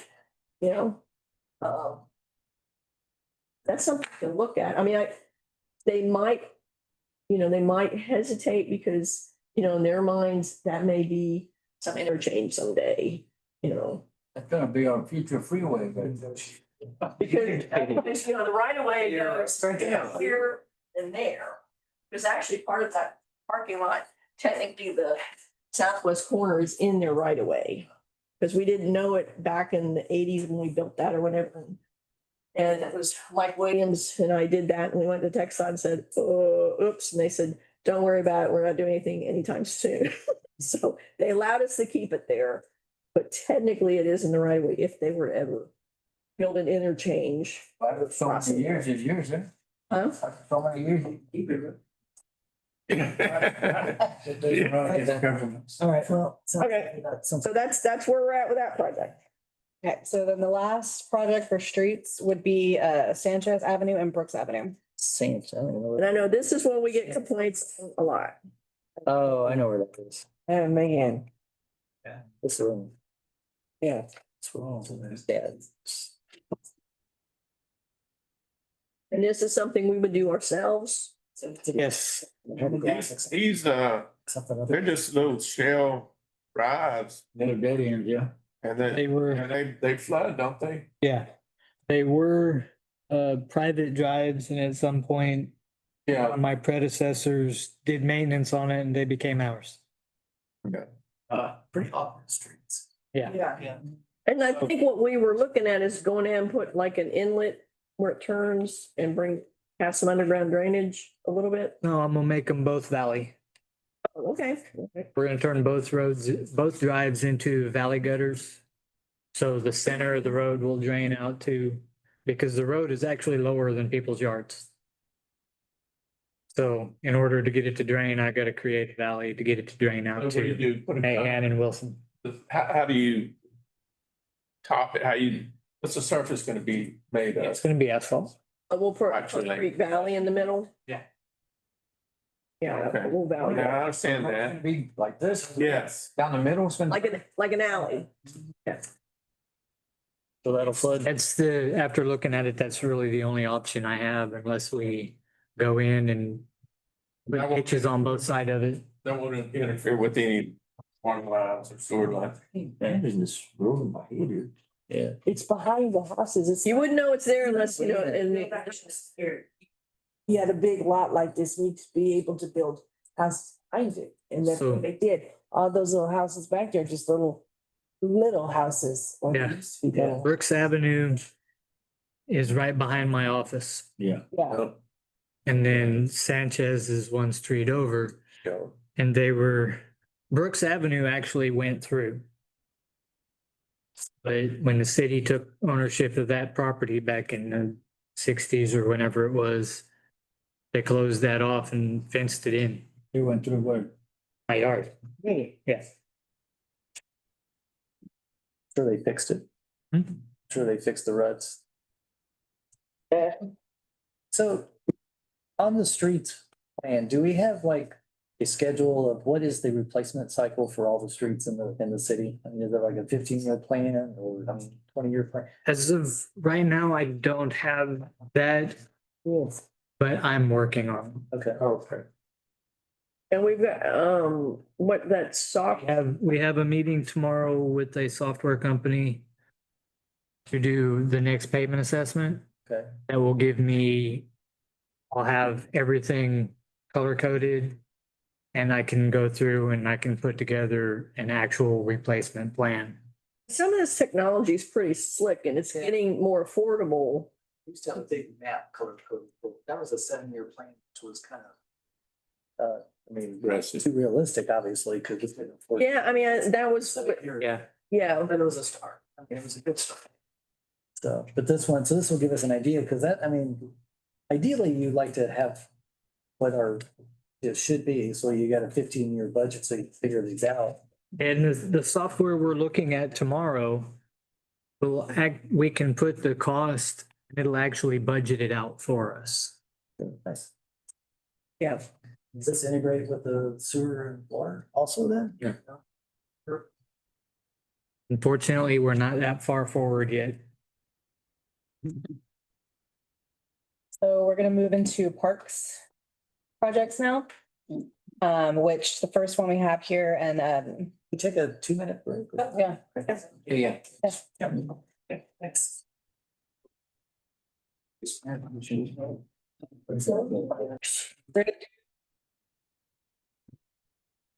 So this is improvements at Butterfly Park and it's for the brick fence, I believe. Yeah, part brick and part. Part brick Wrought iron brick. and brick, yeah.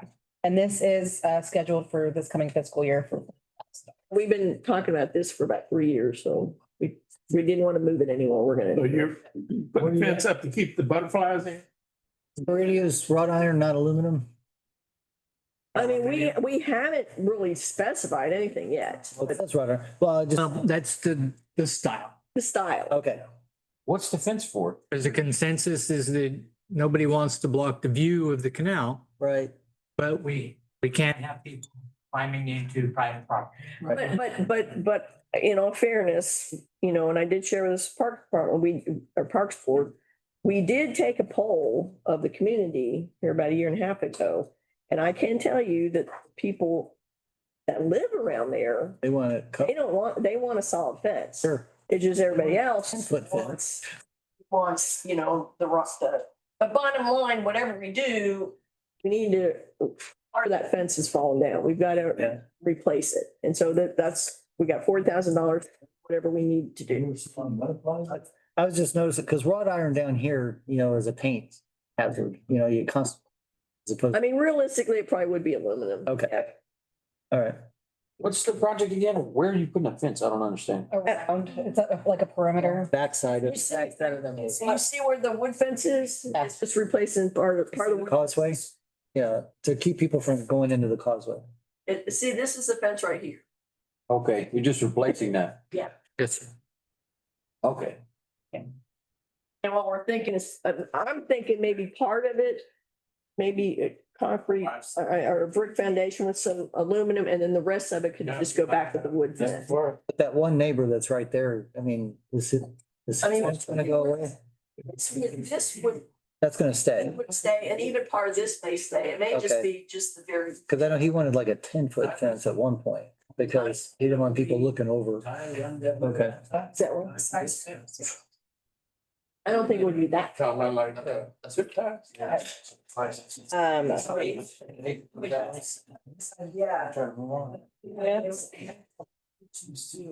Okay, so the next one is gonna be the Wilson Park covered basketball, and that is anticipated for this fiscal year as well for 350,000. Get it done.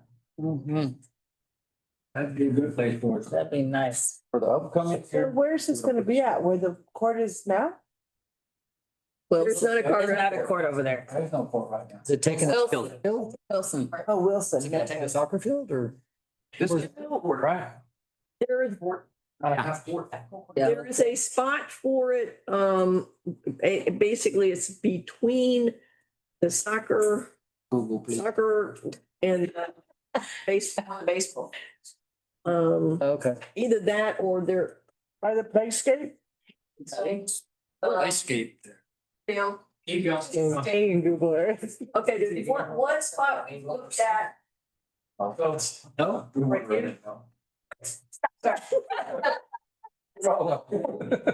Oh. Soccer field here, ball field here, Right. get a go right necessary. Oh. Yeah, but I don't know, Wayne, it's not, because the storm, we gotta be careful, the storm sewer line goes right here. That's the storm sewer line. There's a playground So there. there's, I mean, there's, Yes, that's a playground right Yeah, we have, I mean, you could. we've got room Yeah. at the end of the field, in between the playscape and the soccer fields. Yeah. We're in this area. I mean, it's, Because the storm sewer line's right here and there, so. if we do it over the storm sewer line, we can just put in a drain right in the center, so the basketball court drains as well. I mean, if this really picks up, this court, people might have tournaments and stuff there. Yeah. Why wouldn't we maybe look for another spot to maybe put dual courts? This is two. This is two courts.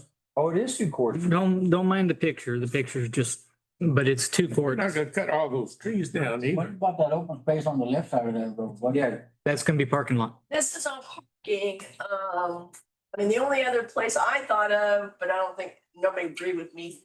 I mean, you could put over here, but that might be where the pickleball courts go, I don't know. Cause there's some parking lots gonna go like right in here. that's all gonna be parking lot? I mean, eventually. Parking and Dollars. expansion for the skate park if we so do. Okay. Huh. So I mean, sometimes you go out there and that whole field is full of cars. Oh, it Every is. time you go out. It's every time you go out there. Softball. Where you're not supposed to park really, to watch the soccer games. Yeah. And again, the only reason why it's not paid yet is because we just haven't had the dollars to, we've done those two pieces and that's it. What about the lighting? Who's gonna pay for the lighting when it's turned on? You do? Yeah. Yeah. But I know they got, in Victoria, they got a deal where you go in there and put the cord in there and the light will stay on for hours. And then when it's over, you can do it again, Yeah. At least it'll get lighting. Yeah. It'll make some kind of money. Our lights are 3-phase 480. They wouldn't be dropping quarters, they'd be dropping 50s. Oh, All the LED lighting. Huh? So. No, everything out there is high voltage mercury vapor. And even in this new building? Hmm? Under the new buildings. Well, underneath it, we could go with LED, but Yeah. the, I think he's talking about the, Okay, you're talking about the outside. yeah, the whole park itself is, That's the skate park. Has it been used? yes. Okay. Oh, yeah. it used a lot. Yeah, I mean, sometimes there was a bunch and sometimes there was two. It depends on how hot it is outside. Yeah, it's- That soccer would probably get used a lot. Mhm. So the next project, which we're now moving on to 2027, is Bay Park for the entrance rehabilitation. Wilson Park, was that in? It was in there, but it wasn't, I think it was scheduled for, For the basketball court? Yes. Yeah, it was like another year or so. I think we moved it up. I thought we tried to move it forward.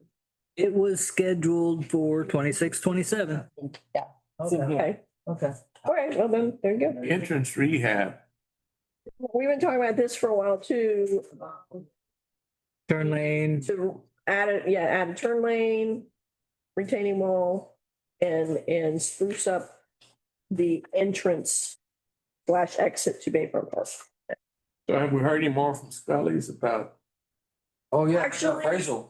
Actually, and I haven't heard back from him yet on whether he's willing to pay for it or not, but I did finally find somebody that's willing to appraise the property for about, what was it, $9,000, I think. That much? I didn't think it was that much. I thought it was it 6? Jody, if he doesn't buy it, he's gonna be out that money. Why don't we just Well, that's up to council. sell it and we get our own appraisal and ask a fair price? I think we have at least for 99 years. I'm not good. I mean, and that's, yeah, so anyway, I've got a price to get it appraised, so at least we know what we're dealing with. The question is, are we willing to pay for that? It was under 10, I know that. Or I did ask Zeke if he was willing to pay for that, but I have not heard from him yet. I don't think he is. Those are- Because I think- I wouldn't do it. I think you gotta go to point and do something. yes, I agree. That's a good spot. Who's That's- building? that's a real good spot. That's the whole heart of it. Years. Yeah, but these guys are trying to build, these are local people, with local money, trying to put their hard-earned dollars into a building to make a living. It's not like a corporation out there leasing Encore or somebody like that. It'd be cheaper than releasing personal credit. Well, maybe, then you start talking, that might make more sense. But then the parking lot and stuff that we requested, how does that? That's a good question. So the next one would be Bayfront Park, sidewalk rework to the splash pad and boat ramp. That is scheduled for 2027. And all this was, right, it's just that area in front of the boat ramp that gets washed out a lot with asphalt, replace that with concrete. And Splash pad. well, it's not. At one point, we talked about going from the splash pad and all the way over to the restrooms, but bottom line is just adding some more sidewalk in this area. For what, we'll buy 15,000. I don't think we don't, Wayne and I talked about, we really don't want to put anything from the splash pad over the parking lot yet, because down the road, we'll probably want to put some kind of additional playscape or feature in that area. But we might need a sidewalk from the splash pad over to existing sidewalk on the shore there. Is there any plans to do anything, like modify that splash pad to, it's kind of plain right now, I mean, it just, That was the pilot of, would it be something that would be good in our area? And when it scored really well, they put in one at Lighthouse Beach. I don't think they'd ever planned on expanding this one. However, I think expanding it would be a great idea. Yeah, because you got to play, what is that little boat called? Yeah, the bell. The bell, yeah. So, But again, as I was mentioning to Daniel earlier about splash pad at George Adams, you're looking at $500,000. These, Yeah, because even the one time I asked, what's his name about expand, he basically told me it'd be just as easy to start over with a new one. You know, as opposed to trying to even salvage what we got. So, yeah, you're Who right. paid for the Confederate Veteran? that's that, monument or Monument whatever? down there. Oh, I think that was Historical Commission. Yeah. Yeah. History. So they say. Where's that monument? It's right there by the boat ramp. It's some guys. Civil War Memorial. We're talking about that medal. Yeah, I think we could have done better than that. Yeah, I do too. But I think that came from the Historical Commission. Yes, there.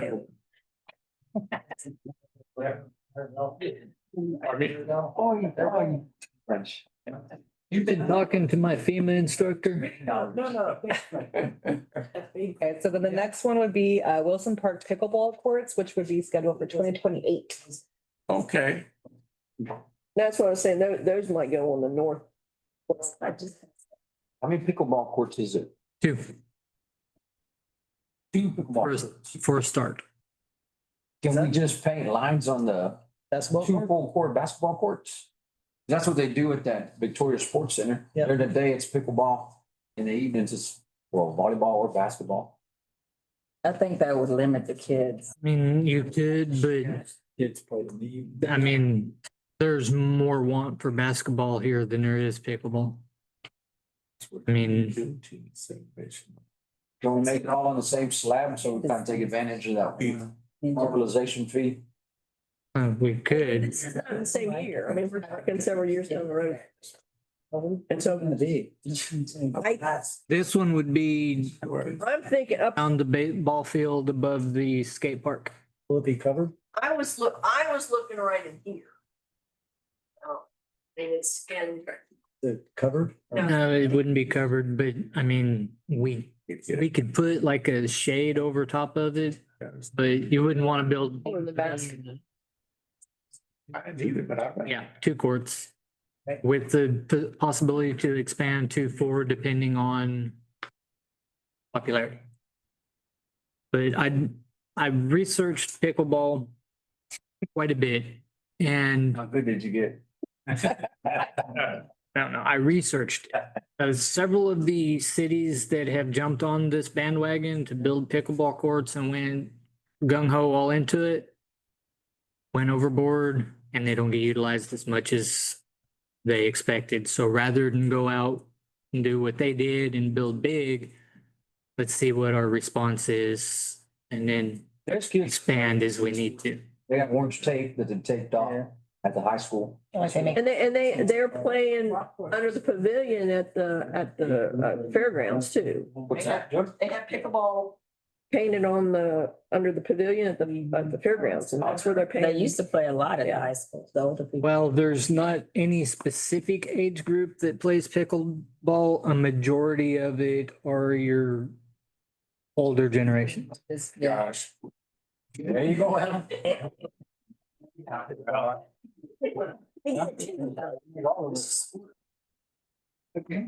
It's just sport. Oh, no. It's just ping pong with the wiffle ball. So the next one would be park, is at City Park, for all three parking lots. This would is scheduled for 2028 to pretty much span 4 years, so it would be 2028 to 2031. You just can't see the 2031 because we're only talking about 5 years. This has been on my radar since I got here. This is the first time I drove into the Ashley Field parking lot and got my car stuck. Oh, yes. You know, the Ashley Field parking lot was not the original parking lot. There was parking all right here on Tilly Street. right in front, right? Yeah, it was angled in, wasn't it? Yes, all this was parking. Yeah, and all that still is along the street. I'm talking about the main park. No, inside there though. It's right here. All right here. But if you go past the main parking lot there by it, where you go into the property past the restroom, Yes. I got my car stuck in there. Well, we're talking about this section. But that was when I worked out at the wastewater plant. Got a car stuck and you got hit 3 times. I don't have it anymore. It was a silver Mazda. It's the car. They say And red. Wait a minute, how many spaces are you, like, are you doubling the parking lot each year or what are we doing? No, we're Rehabbing. Oh, you're just fixing what we have. yes. Okay. Well, it's not a very big parking lot. No. It was big. It's not. It's actually, Sir, I mean, might want to think about putting it along the street again, or is the sidewalk in the way? sidewalks in the way now. Well, I mean, we don't want to have back-end parking. We don't want to be a bad example to the rest of the community. And I don't think we got room really to expand this one because we cut into the soccer field, right? The one, We have, the area that's parallel to Tilly, you could, that'd be part of the improvement. I don't think we're adding any spaces. we have what can be improved along street here Yeah, and then right. in this lot. And even though this lot, part of it's on textile right away, it needs to be Yeah. And that the one that's shaped of a flag, you probably, move one half dead tree and a picnic table, you probably add maybe 4 spaces, but I don't know if it's worth that. Jody, where's that dog park going? What? Dog park. If in fact we do the dog park, it's up there where all the trees are. Cool. Keep the trees? Yeah, Yes. Okay. and dogs have to have someplace to go. And I did, they did come back with a cost estimate of like $75,000. And I told them, well, you guys start fundraising. Okay. These guys. Marvel's Garden. They were gonna donate, right? Yeah, but I don't think they were planning on donating $75,000, so. I said, I think council would be more receptive if truly the community was behind it enough. Okay, that you say that. Our last city council meeting, we really didn't go over the results of that survey that we had at the Bower or that big. Oh, yeah. It's just inserted. It was just in the consent agenda, but I mean, there's some valuable information in there. Yeah, It's that's, on there, a bunch of stuff was on there. yeah. So, I mean, we should move towards what the community wants, right? Well, that will be in the writing of the Parks Master Plan. Yeah, all that will be stuff that when we all get together. And, So this. in fact, today I was emailing and they're looking at piggybacking on some upcoming events, like the Family Fun Day in September, I think that is, or What's that about? there's a couple things, and they even mentioned that no, this is not KSBR, this is LJA, doing the Parks Master Plan. There were 3 events coming up that they were talking about, piggybacking on that. A lot of the community would come to get more input and share findings. KSBR should be there too, right? I mean, they're They making a can, plan yeah, also. they can. I shared that with them as well. But these dog parks, you just put a Texan or a Bucky's, there's dog parks, this isn't rocket science, we just take a few pictures and say.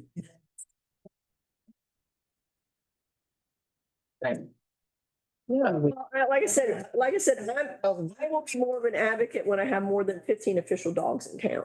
That's all I'm saying. Nah, get more than that. I mean, They're not registered.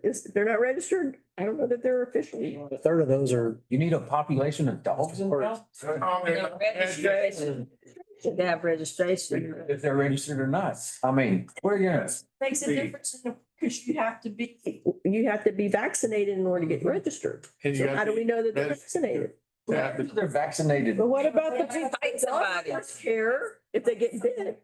Yeah. Well, if your dog's vaccinated, then you don't have nothing to worry about But getting. if they're not, but if their dog's there and, that's what people are telling me. You know, they don't want their dogs around unvaccinated dogs. But well, then if they're driving through town and they see that dog park, they're not gonna be vaccinated. Mm-mm. They're not might be. even, they're just gonna. But they won't be registered. Yeah. They're just No. gonna go. I see this. That was good. Most people walk their dogs on the street. Can't tell me they're not passing other dogs or not. You think they pick them up and say, "Oh, get away from my dog." Sometimes. Mhm. They're on leashes then. Sure they are. No, when he's there walking them up down the street. They do that in my neighborhood all the time. They started. Mhm. But it's totally up to y'all. It's just, All right, well, we do have a plan whenever we're ready to move forward. okay. Find the money. So the next project Is that thing was- structures at various. Yeah, that used to be an annual event where they had syringe service down that. Park, yeah, Parking improvements. city park. That's from basement. And stage structures. And shade structures at various city parks. So that's Just like the picture. Yeah, Take the picture. they run around 10 to 12,000 a Yeah. piece. so this is gonna, Oh, 15. 15. Oh, Are 15. these the pre-made ones or No, is it barefoot mixing? Okay. I still haven't seen. Barefoot or whoever. On Bayfront Park, on the walkway, at least 2 to 3 of them. What does that look like? Like one of these with the little mister, Mists. Oh. Only money. I still haven't seen it. You gotta get water over there. Water and money. Is it in anything like this in the plan? I don't remember seeing it in the plan. No, it's No. right up here. So you need to get it from up here to. Here. You have to get it to me in writing in order for it to come to fruition. The conference we went to, Oh, yeah. Oh, yeah. TML conference. Oh, they do. Yeah. Yeah, and it's really, people enjoy it. They'll sit down and cool down a little bit and go on rest their journey. I think it's a good idea. And if you're out walking along the bird walk, you get the spray from the base. So Yeah. Yeah, you get a mist from there at times, right? These bench shade, I've been asked before, how come there's not something like that over there by the flags?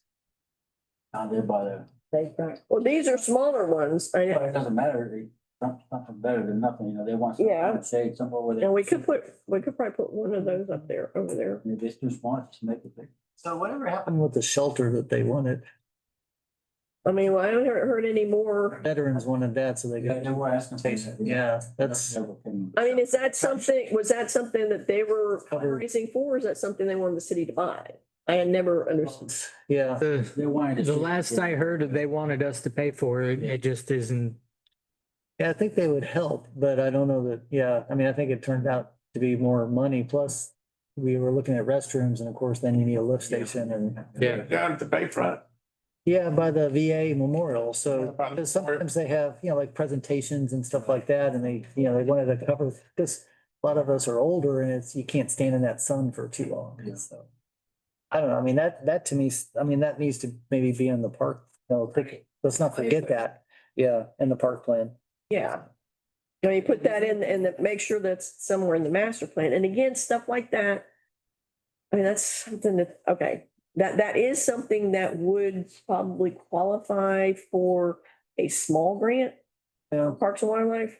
That's also something that people would donate money towards, you could. Thanks, too. Thanks. I'll make a note and we can get with them and just figure out first, what size are they envisioning? And go from there. Because it would be within the dollar amount for a small. It was brought up to me my first year here and I haven't heard no more about it. So I think those grants are due in February, so. Yeah, let's see what.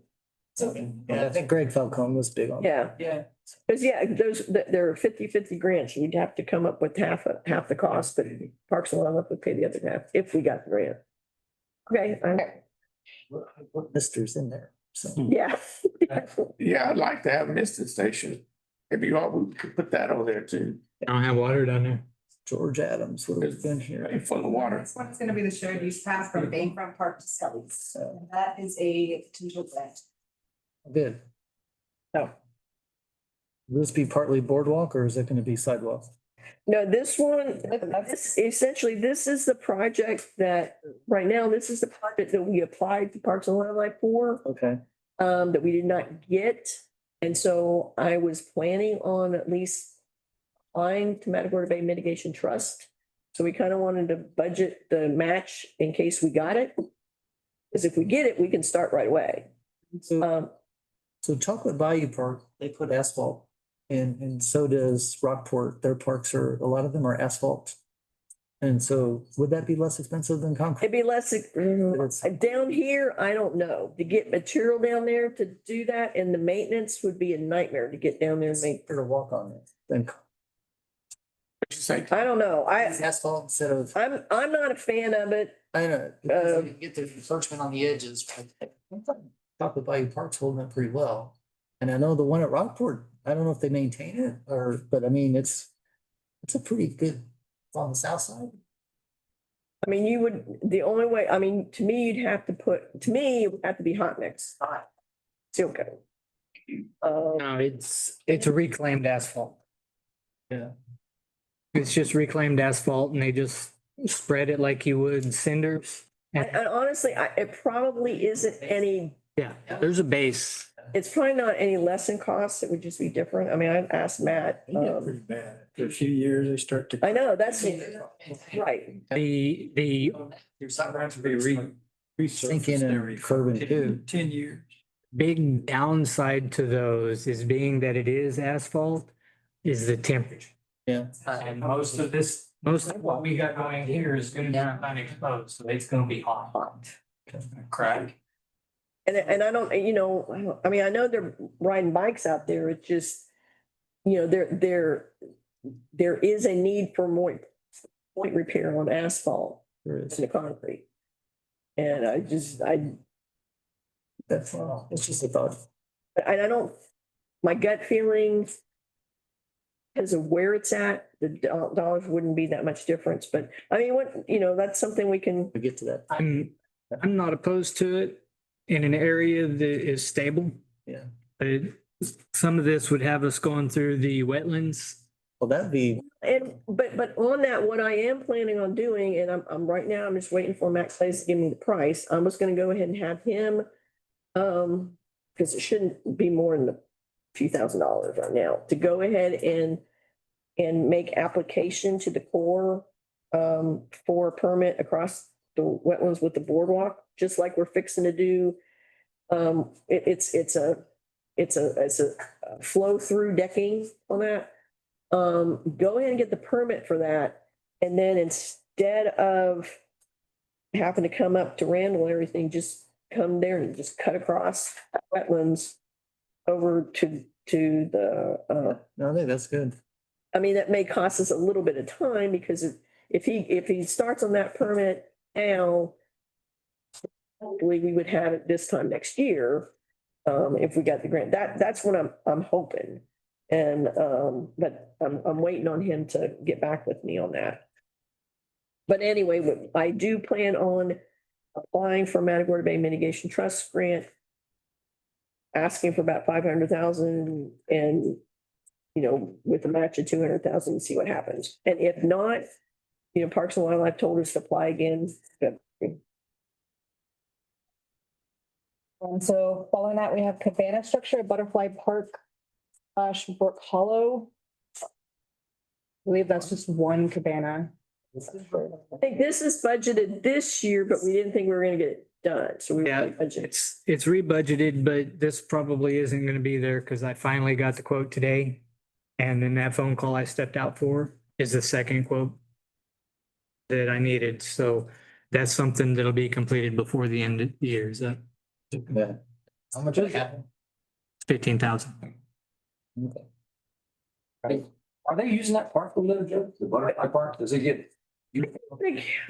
I know I've seen kids and stuff. Neighborhood kids play there all the time. Yeah, might say it might need a little. Spruce it up, I guess. Oh, no doubt. Have a new sign for it. We took the old sign out of it. All the rusted up exercise equipment is gone. And That was. The play structure itself though, is it in good shape? Yeah. the one I've got in charge of doing the inspections is doing a little light maintenance that needs to be the touch ups and whatever. So we're good to go there. Following that, we have a perimeter sidewalk and parking lot rehabilitation at George Adams Park. And that looks like it's scheduled to be some grant funds. Awesome. So that means it's gonna, the sidewalk all All the way complete around around, it. yes. All the way around. 50,000? That's, Look at the number. I'll look at the numbers. It's just a. And remember, and you know, if we, the Parks and I'm sorry, the Tech Stop project, it provide a sidewalk on the Benavides side. Yeah, that could be. Could be, okay. And then we have a shade structure near the basketball court at George Adams for 2028 as well. It's What's that in? George Adams near the basketball court. That's a shade structure and rehab of the existing structures that are already there. The shade structures, Yeah. yeah. I know some of them. It's building a new one, new basketball courts, and then rehabbing the others. That part's used A lot. community over there, use that park a lot. Yeah. Okay, so we're done with parks. So we're moving on to Bauer projects. The first one that I have, and this is scheduled for this coming fiscal year, is furniture and amenities for $25,000. I believe we're just trying to purchase chairs. Yeah, this is gonna be continuation of what we purchased this year for chairs and tables to try and continue on with the replacement furniture. Metal chairs? Actually got some new chairs in. Yeah, we have Yeah. about 100 new chairs and 15 new tables this year. And the new chairs are not the metal ones, but we use those for side room rentals. For the main room rental, we have the metal chairs that we're gonna start replacing, and we're continuing on with those because they're the only chairs that the chair covers will fit. So when we have big events, they use chair covers, and if I go with any other style of chair, those covers don't fit.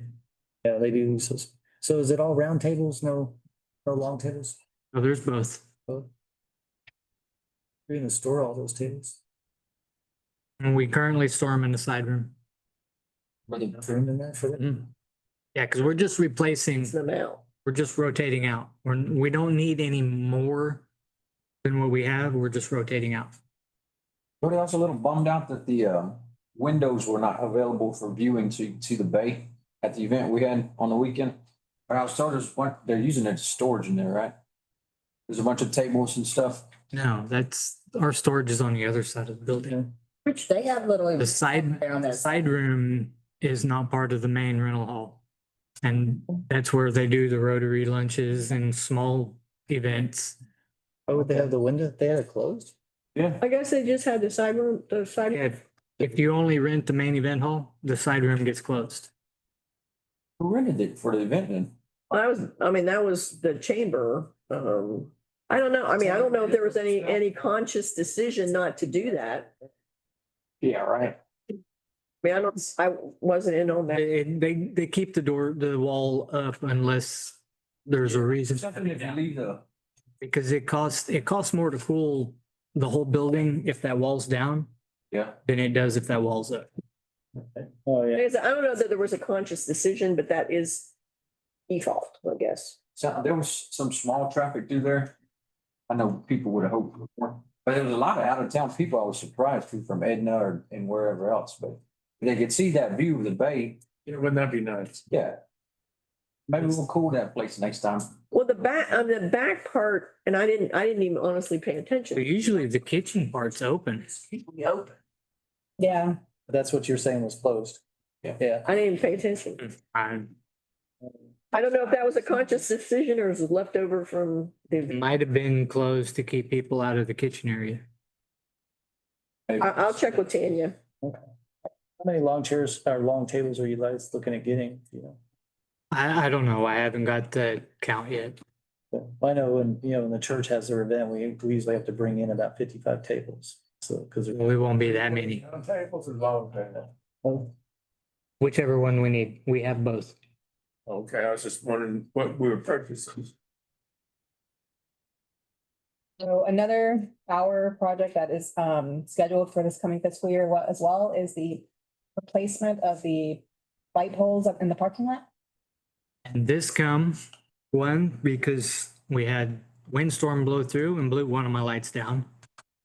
And then, The whole pole? Node sticking out. yeah, and then during the gun show, was gun show, right?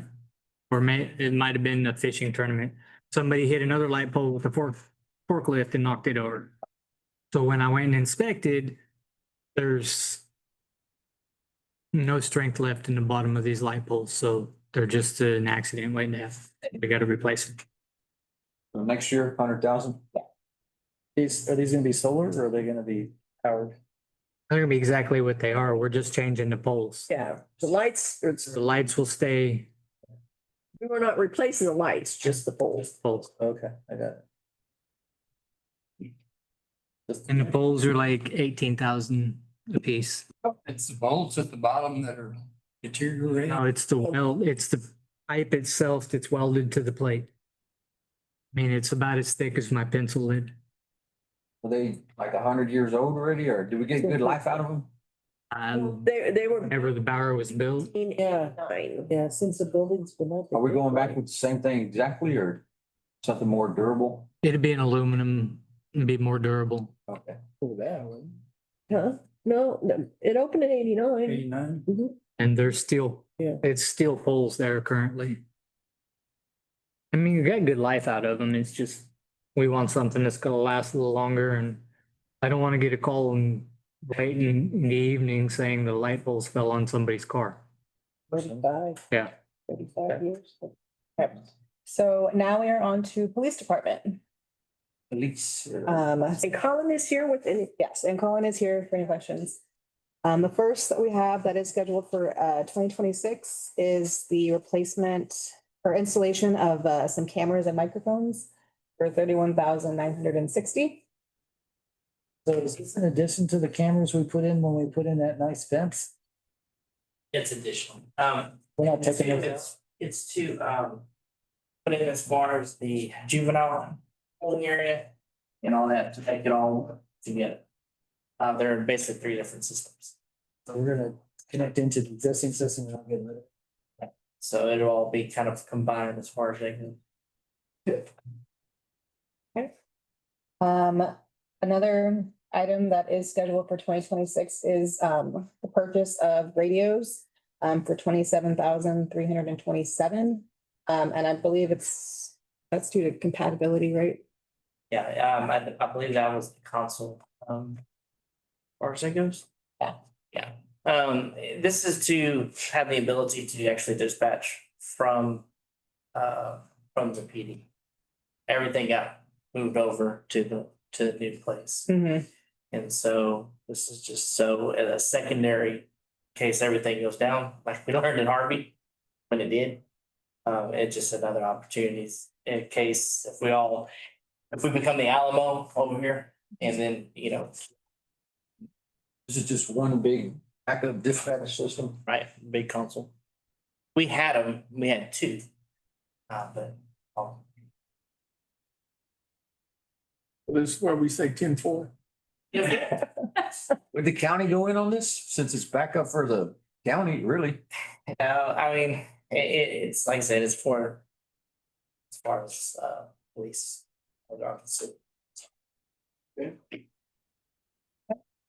Now, the next thing is scheduled for 2027, and it's for the combined training grounds. Yeah, this has been kind of in the works for a while.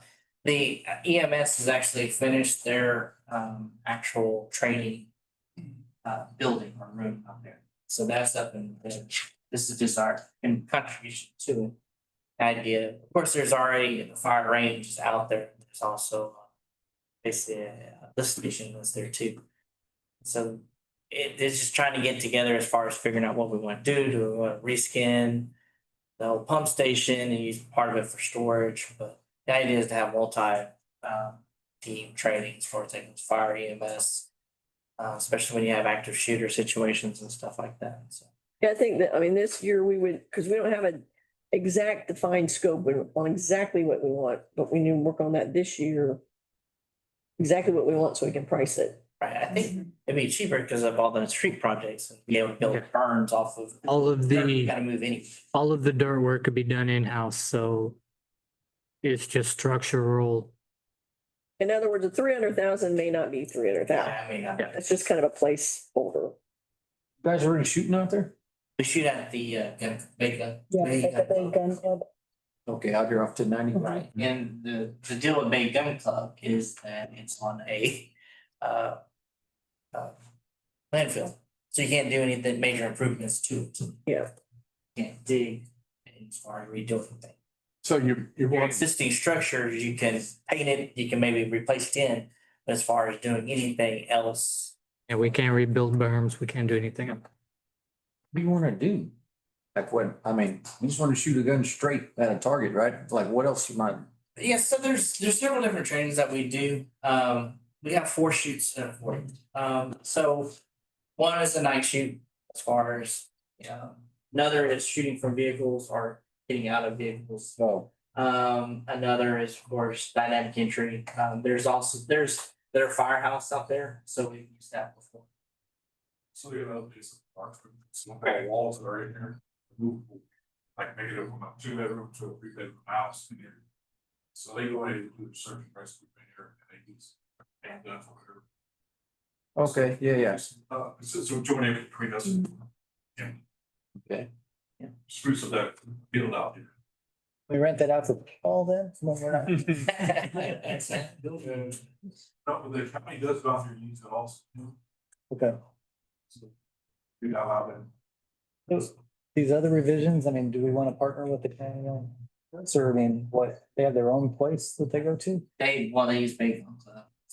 They do too, so. I mean, it could be, well, of course, the EMS, that's counting Oh, yeah. as far as the rooms. The idea is kind of most of the training. It's really nice as far as that goes in there. You can, in fact, you can do everything and you can do hands-on or you can put desks, it's all, it's pretty multifunctional as far as. That the existing building? Well, I mean, they just built They it. just built it. Yeah. It's, It's pretty nice. yeah. I mean, the idea is to pave the road to it, parking lots or some parking areas too. Yeah, the idea is to actually be able to maybe park 2 vehicles and you're doing a felony stop and work. The next one would be a generator. On this, wouldn't we want to partner? I mean, wouldn't the sheriff's department get benefit out of this as well? Right, you're right. Is this just our part or is this like, I think as far as sitting down with the sheriff and kind of figure out what kind of their plan would be if they would want to partner. well, because, yeah, I mean, they budget pretty far out and then they don't change their budget. Sure. You know, we need to make sure and get them ahead of time. Where do they train now, the sheriffs? At the Bay Gun Club. Yeah. So the ladies, they have a classroom, the county has a classroom already. Yeah. That's just contribution. That was their, yeah. Oh, that's their contribution. And so they did the classroom, we're doing the field. Good, All right. We didn't contribute to that, No, we didn't contribute to. Okay. other than giving them a building permit Oh, to do that. you charging for that? Yeah, I don't think, we waived the fees for the building permit. I think that's what we did. All right. So next we have the generator, which actually I think that would be kind of a shared use between PD and City Hall. Great. And potentially could be a grant. Possibly. Yes, there is grant funding through GCRPC. To, We don't have a generator out there now? oh, we We do. do. It's, I know it's been there for as long as I've been. here. Okay, Yeah, so that's 2008. so we'll replace it. And then after we've already done, Every week, right? It does cut on Tuesdays around 8-ish. Yeah. We did do some repairs to the actual tank. The tank had rusted out, and I think there's some issues. As far as the generator, we have it serviced, it's topped off, we're ready for hurricane season right now. It's good. But it has kicked on. Sometimes you'll hear an error, sometimes it'll. But you just have to manually crank it. For animal control, which is next, that is scheduled for 2029, and that would be a new incinerator. You're gonna put this inside a building? Well, I think I know we got into The walls around it? as far as debating, as far as whether or not it's cost effective to. Yeah. to actually do that. I think as far as a replacement, it's a whole lot cheaper, whole building and all that. When we have it, does it work now? Fine. Yes. The only thing that goes out are the components, because they're exposed, but the part is not that expensive. But you wanna replace the old one? Is that what you want? Well, just. We still got, Yeah, that's the ending in 4 years. We're now with, Over time. It's just a placeholder in case it's. We don't forget. And we do offer it to other agencies such as sheriff's office to burn narcotics and stuff. So there's multi-use. So then now we're gonna move on to city managers. So this is scheduled for 2026, and I do have this in the budget to do some site improvement at the depot. yeah, I figure we threw 100,000 in there to try to get the interior, at least the interior of the downtown, downstairs portion done.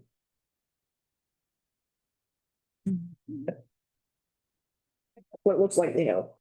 Yeah. You're just gonna gut it or what's? Well, I mean, no, basically it is gutted right now, just taking the ceiling, suspended ceiling panel down and then replacing the B board. I mean, we want to go back as much historical as possible, so place on a B board, new trim and get rid of the suspended ceiling, go all the way to the top. There's a little area, storage area in what used to be the restroom off this main room here that we can, look at what we want to do with that area. But so we threw $100,000 in there to see if we can spend that Suspended ceiling, that's gonna go away, right? go away. Yeah, good. They didn't have suspended ceiling in 1900. Can we get can we get the bathroom working again? I know. I mean, that's something to look at. I mean, I've got to look at it and see if in fact we could create an ADA one stall or one room bathroom. We could probably do that. We just have to reconnect it. I mean, I'm sure that sewer line's still there. I'm guessing it came under the railroad. I mean, there was a restroom there. We abandoned it below the line, but I know the line's still there somewhere. just a matter of finding it. Yeah. But you would go down to only one restroom instead of having two because it's got to meet ADA. We would only have one restroom there, and then, there's no way you could have two. Well, inside, but you got that whole other side that you could build into. Wait, The warehouse side or you build a bathroom in a corner of that. I mean, you could potentially build one in the big closet upstairs and have one on that level. But we have two levels. I mean, yeah, you'd have one for the lower level and another, the upper level. There's no way to get from the upper level to the lower level inside by ADA without a lift. But eventually we'll have a ADA ramp to the deck area, and we can make it ADA accessible into the lower area. You just can't go from the lower area directly to the upper area. And honestly, I think, it's gonna be like a park anyway. I think we'd be better off just building a CXT restroom like we have at skate park or Okay.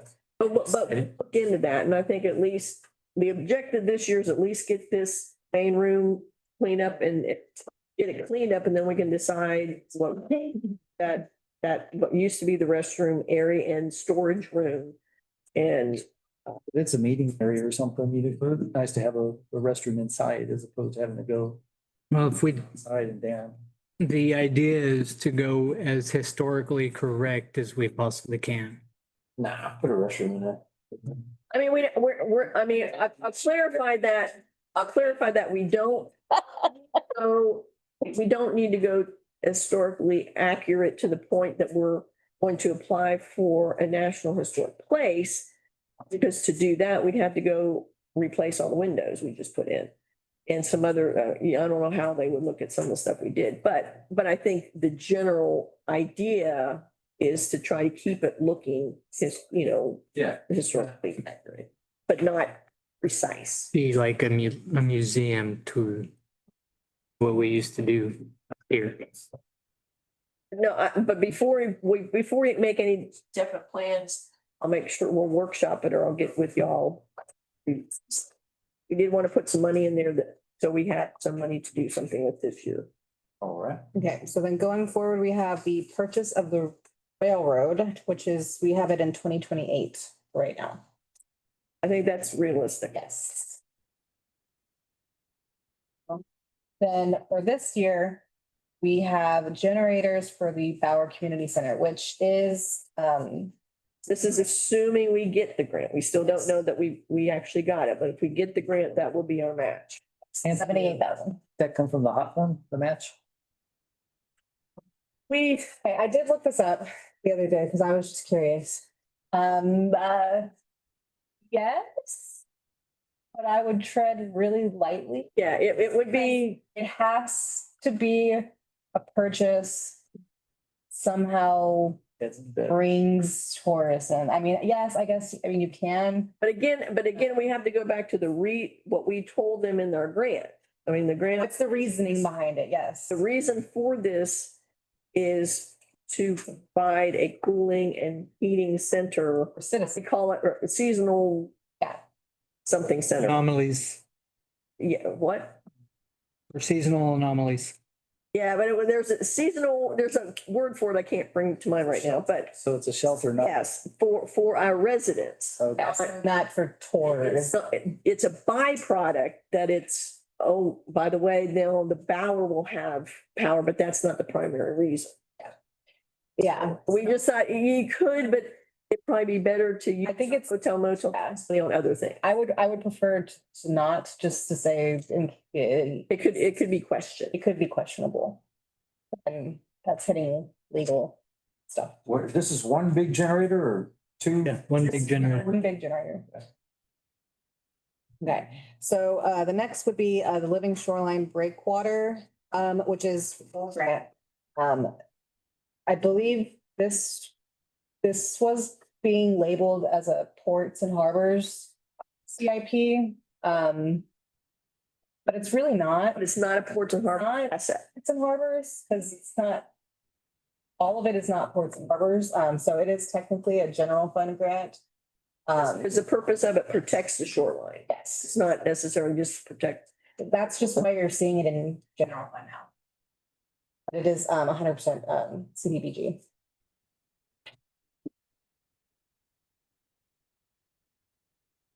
Next would be the phase 1 restoration old fire station. So this is the other, restoration project we want to keep in mind and work towards is old fire station City Hall. This one is eligible still for to get placed on the National Historic, being designated as a National Historic Place, as long as we don't do too many things to it that are counter to the historical significance of it. So what I was looking at is trying to, I believe, and I've still got to get some answers to questions, but I think one of the first things I need to do is replace those overhead doors. And I think I've got to go back with section 1, maybe even would. That's what I don't understand or know clearly exactly when I can go back with and still be able to have that designation. There's some demolition of an add-on in the back we need to take down, and then we need to patch that up. So that's kind of, there's no point in spending a bunch of dollars to paint it until we do some of that. So this would be at least getting some of that initial stuff done. Did the brass plaque ever see it? Nope. We have a picture of it. Do you have a photo of it? What? I said, look on the inside, is it really that stuff? Oh, yeah. No, it got rid of all the edges, so it's. Is there a practical use You for got that? that hole in there that you slide down? Oh, that was taken out a long time ago. There, We put finance over there? I mean, it could, I mean, there's different, I mean, at some point in the future, if in fact we don't find somebody that comes along and wants to lease it from us for some kind of a little restaurant or I don't know what, something. I mean, feasibly, it could someday maybe be a Parks and Rec, Scully's. Yeah, there's not enough parking. Yes. Big, something that attracts a lot of people because you need the property behind. Conference rooms, meeting, Yeah, stuff like that. I would, Freeze up. yeah. So, I mean, yeah, Yeah, that's a good idea. Then Scully's could be moving into Nautical. Yeah, did they not like that idea? they weren't real thrilled with that idea, no, I did mention that. I mean, they didn't say no right away, there's like. That's something Rosie come up with, But, that they, Scully's going to Nautical. Oh, Nautical landings. What? Okay, so when was this building built? I think this one was 30 something. I don't know, you got that sign real quick, or was it 40? Because I don't think of Port Lavaca when I see this square building. Well, that was City Hall. Well, you're not old enough, that's what. yeah, that's fine. But it's City Hall, yeah, the fire station. 5 years ago, the fire department was in there. And then EMS was in there one Yeah. time. But yeah, I remember the police department. Police department was in there. Yeah. I've read articles where, It was full of radios last time. Oh, I think- and the police department moved across the street, but yeah, before it moved across the street, it was right there. I think I remember going there and they wouldn't take my handcuffs off. I think one of, the fire station was downstairs and police station was upstairs maybe, and City Hall was MS too was there. at the old. If you sink 100,000 into it, is it gonna be ready to roll? Like you can Well- rent it out for whatever? No, No. It's gonna need another. well, I mean, about, 3 years ago, maybe it's even 4. I mean, I came to council and because we had an opportunity to repair it after Hurricane Harvey with FEMA money. And that's asked council, do you want to demolish this thing? Do you want to at least fix it to where we can keep fixing it? And the decision at that time was they did not want to demolish it. We want to ultimately fix it. When was this? Probably like 4 years ago. Yeah. Today, this is 2025, so it's probably 2021, 2020, 2021. We brought that, Building. I wasn't here. Jody, we brought that Like it? in the Oh, it's a fall of 19. Was it Have 19? Yeah. or anything like that. Time flies. Some upgrade to. But we did spend FEMA dollars to fix the windows and downspouts. That looks like a money pit. I mean, at that time, the entire place was just full of pigeon feces. Ridiculous. And we had all that abated. So it's clean now. There's no windows. Kitchen. Fixed by that, yeah. The building is solid. Yeah, it's a solid building. It's a history. It's worth saving is what I'm hearing. Yeah. Okay. 300,000, 2 or 300,000 as a start. And you might get it, somebody invest in it. But better than it's now. 1848. But his fire truck was too tall. Yeah, that's what's happening. It wouldn't fit. So the next one is gonna be the crosswalk enhancement as needed. So this is, was in the downtown master plan, and this would be, I don't know, what year did we have the entrance? Was that 27 to Bayfront? 27. Yeah, so this would be after that, then, redoing the intersection. And I figure it's gonna take a while to coordinate this with TxDOT anyway. 3D blocks in the road, so when you drive up on it, it looks like something's in front of you. Next to. Wile E. Coyote. Is this, Don't take a landing. A way to slow you down. what, is that part of that that was Yeah. discussed? Crosswalk enhancement The main, crosswalk was just that, in that master plan, yes, it's a decorative intersection, that main, yes, that plan. If I was artistic, I would. And as you recall, in that plan, our hope was that Main Street could be converted to one way. Right. That isn't going so well. I mean, I don't have a no from TxDOT, but I definitely do not have a yes. I don't know. Interested in helping with the sidewalk? I mean, this is part of their.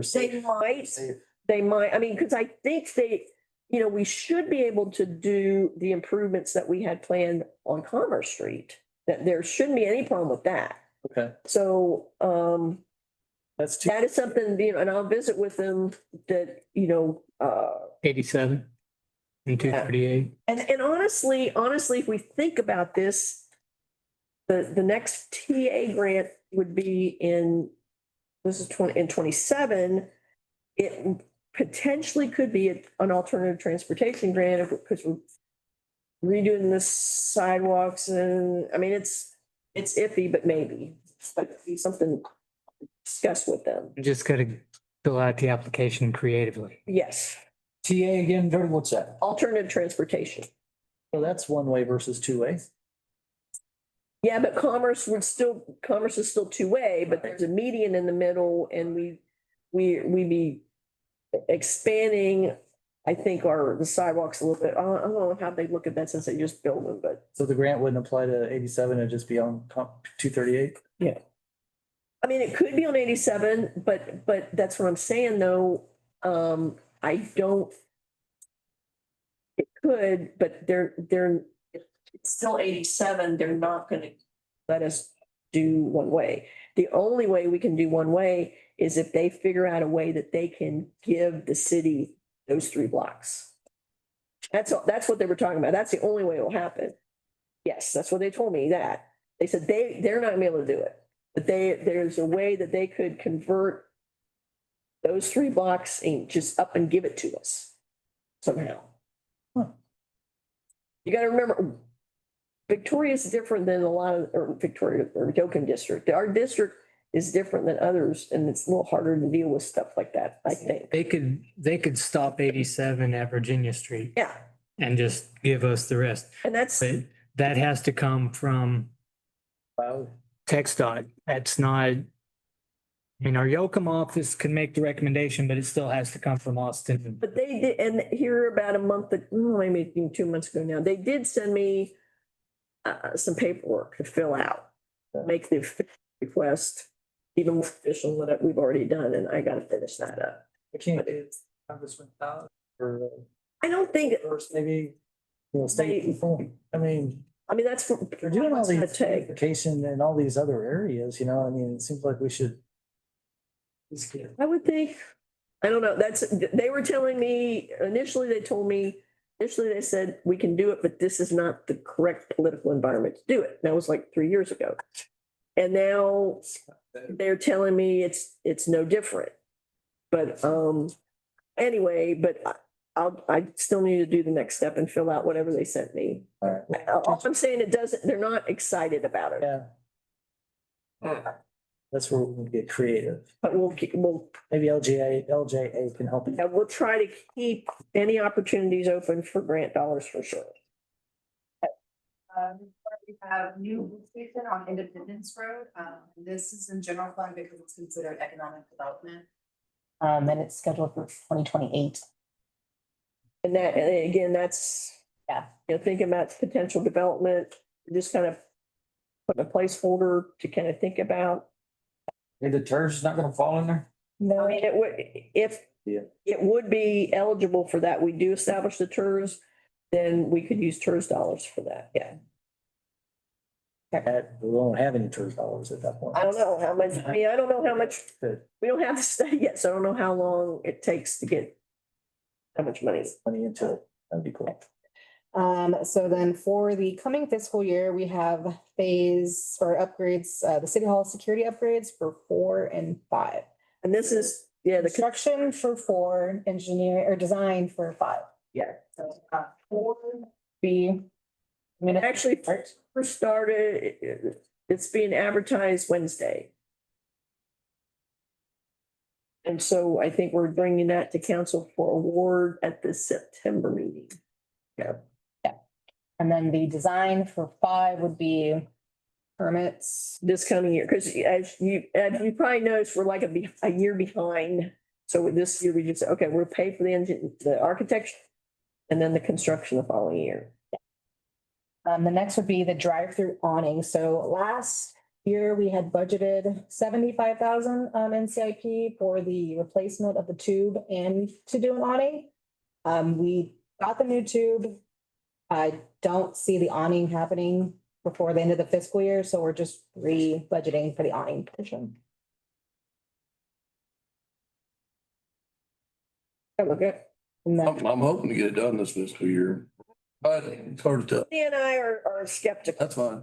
The last 2 months of the fiscal year, I don't think anything's gonna get done, so I'm not taking any chances. But if it does look, If it does, great. fantastic. I'm trying. So the next would be council chamber sound and video upgrade. This is, I think we had intentionally put this in 26, but then decided that that's not a Honest, priority. I've gotten prices on this and I thought this was too much money. I said, I'm looking for different ways. I mean, what this price was, what I was trying to do is have one system that will handle the microphones and the speakers in the room plus Facebook, or not Facebook, Zoom in one system. And then improvement on the video and everything. And so the current system we've got now could then be taken over to Nautical Landings and used over there. But when the price came back, this one, I thought that was way too much money, at least this coming year. And so I do want to put in the You don't put it in the plan, I forget. upgrade the sound and video system in City Hall, but I'm not gonna spend that kind of money. So I'm hoping this coming year we'll find some more alternatives that aren't quite as expensive. What's wrong with the current sound system? Well, we don't, It's just, for not only for when it's doing a video, but also for the public to be able to hear. we don't have, there's nothing in the room. I mean, these don't work, Yeah, right? Because these are what works, but that's going to, the, computer that's going to Zoom, right? Okay. So if somebody's in the back of the room, we've got to talk loud enough. There's nothing going through the speakers that they can hear in the room. Oh, okay. And so what I was looking for, one system that would do both. And then what we have could be taken over to Nautical Landing so we could utilize that space more than we do. Because right now it's hard to use that because we don't have any sound system or video or anything set up over there. Anyway, that was my thought. But again, that's just my thought. You guys might think I'm crazy and not worth looking at. Nobody logs. Spend $76,000. Is anyone logged on right now? No. Even the room meeting we have. But I do know sometimes when it's full, sometimes it's hard to hear in the Have back. you ever done it, Justin? Drop into a city council meeting? A Zoom? You can't hardly hear anybody. I have before. You can hear on Zoom. I mean, I can. Everybody's going. Since we put this new system in, you can hear. So do we just need more microphones? No, But it's not just for Zoom, it's for the in-person. Oh, okay. Can you hear what we're saying? There's no speaker. There's no speaker system in this room. The speaker is the internet. Okay, I got you. It's just on there, just in case. But all I'm saying is I acknowledge that $76,000 is too much for that. But they don't really want to hear anyway, that's why. And again, it may not, if it's not a priority. It's like you told to, if anyone you put it at. Okay, so the next one is the City Hall re-roof. And we've had this on here for Yeah, quite some time, so it's scheduled for 2020. Huh? Yeah, and I think by that time, It was on here in 18 when I came back. Well, yeah, I'm thinking, it can last that long. Keep pushing it back and pushing it Yeah. back, and it's got one more year, it's got one more year. well, I mean, and quite honestly, I mean, the oldest system, oldest was like 2025. And so right now, we are it's 20 years old. And those were, I think they were technically 30-year roof systems. Reason why it's aging poorly is because Harvey and other storms basically got rid of all the protective granular, and that's why it's deteriorating faster than it would. We've got isolated leaks, but it's not like it's a massive failure everywhere. But I feel pretty confident by 2028, we're gonna need to re-roof it, yeah. They come and take everything out? They don't just go right back on top of what's already there? We would be doing a re-roof, not a recover. You'd be doing at least 3 layers. It's gotta be rotten lumber and stuff that needs to be replaced, right? There would be some, yeah. I mean, it wouldn't be, it's a metal deck, as I recall. But when we re-roofed it the last time, it was done in like 3 or 4 phases, actually. We did redo the police department because it failed before anything else. But I think the oldest one was we did in 2025, 2026, and 2027. No, I'm sorry, 2005, 2006, and 2007. We're looking at adding foam, insulation and all that. We're gonna have to look at the energy code. If we're forced to do that, this might go up even more. On your electrical, I don't know what it is, but. Depend on what the energy code says. Because that'll affect everything. We should be coming to the end of that contract we had for when we did all the relighting, shouldn't we?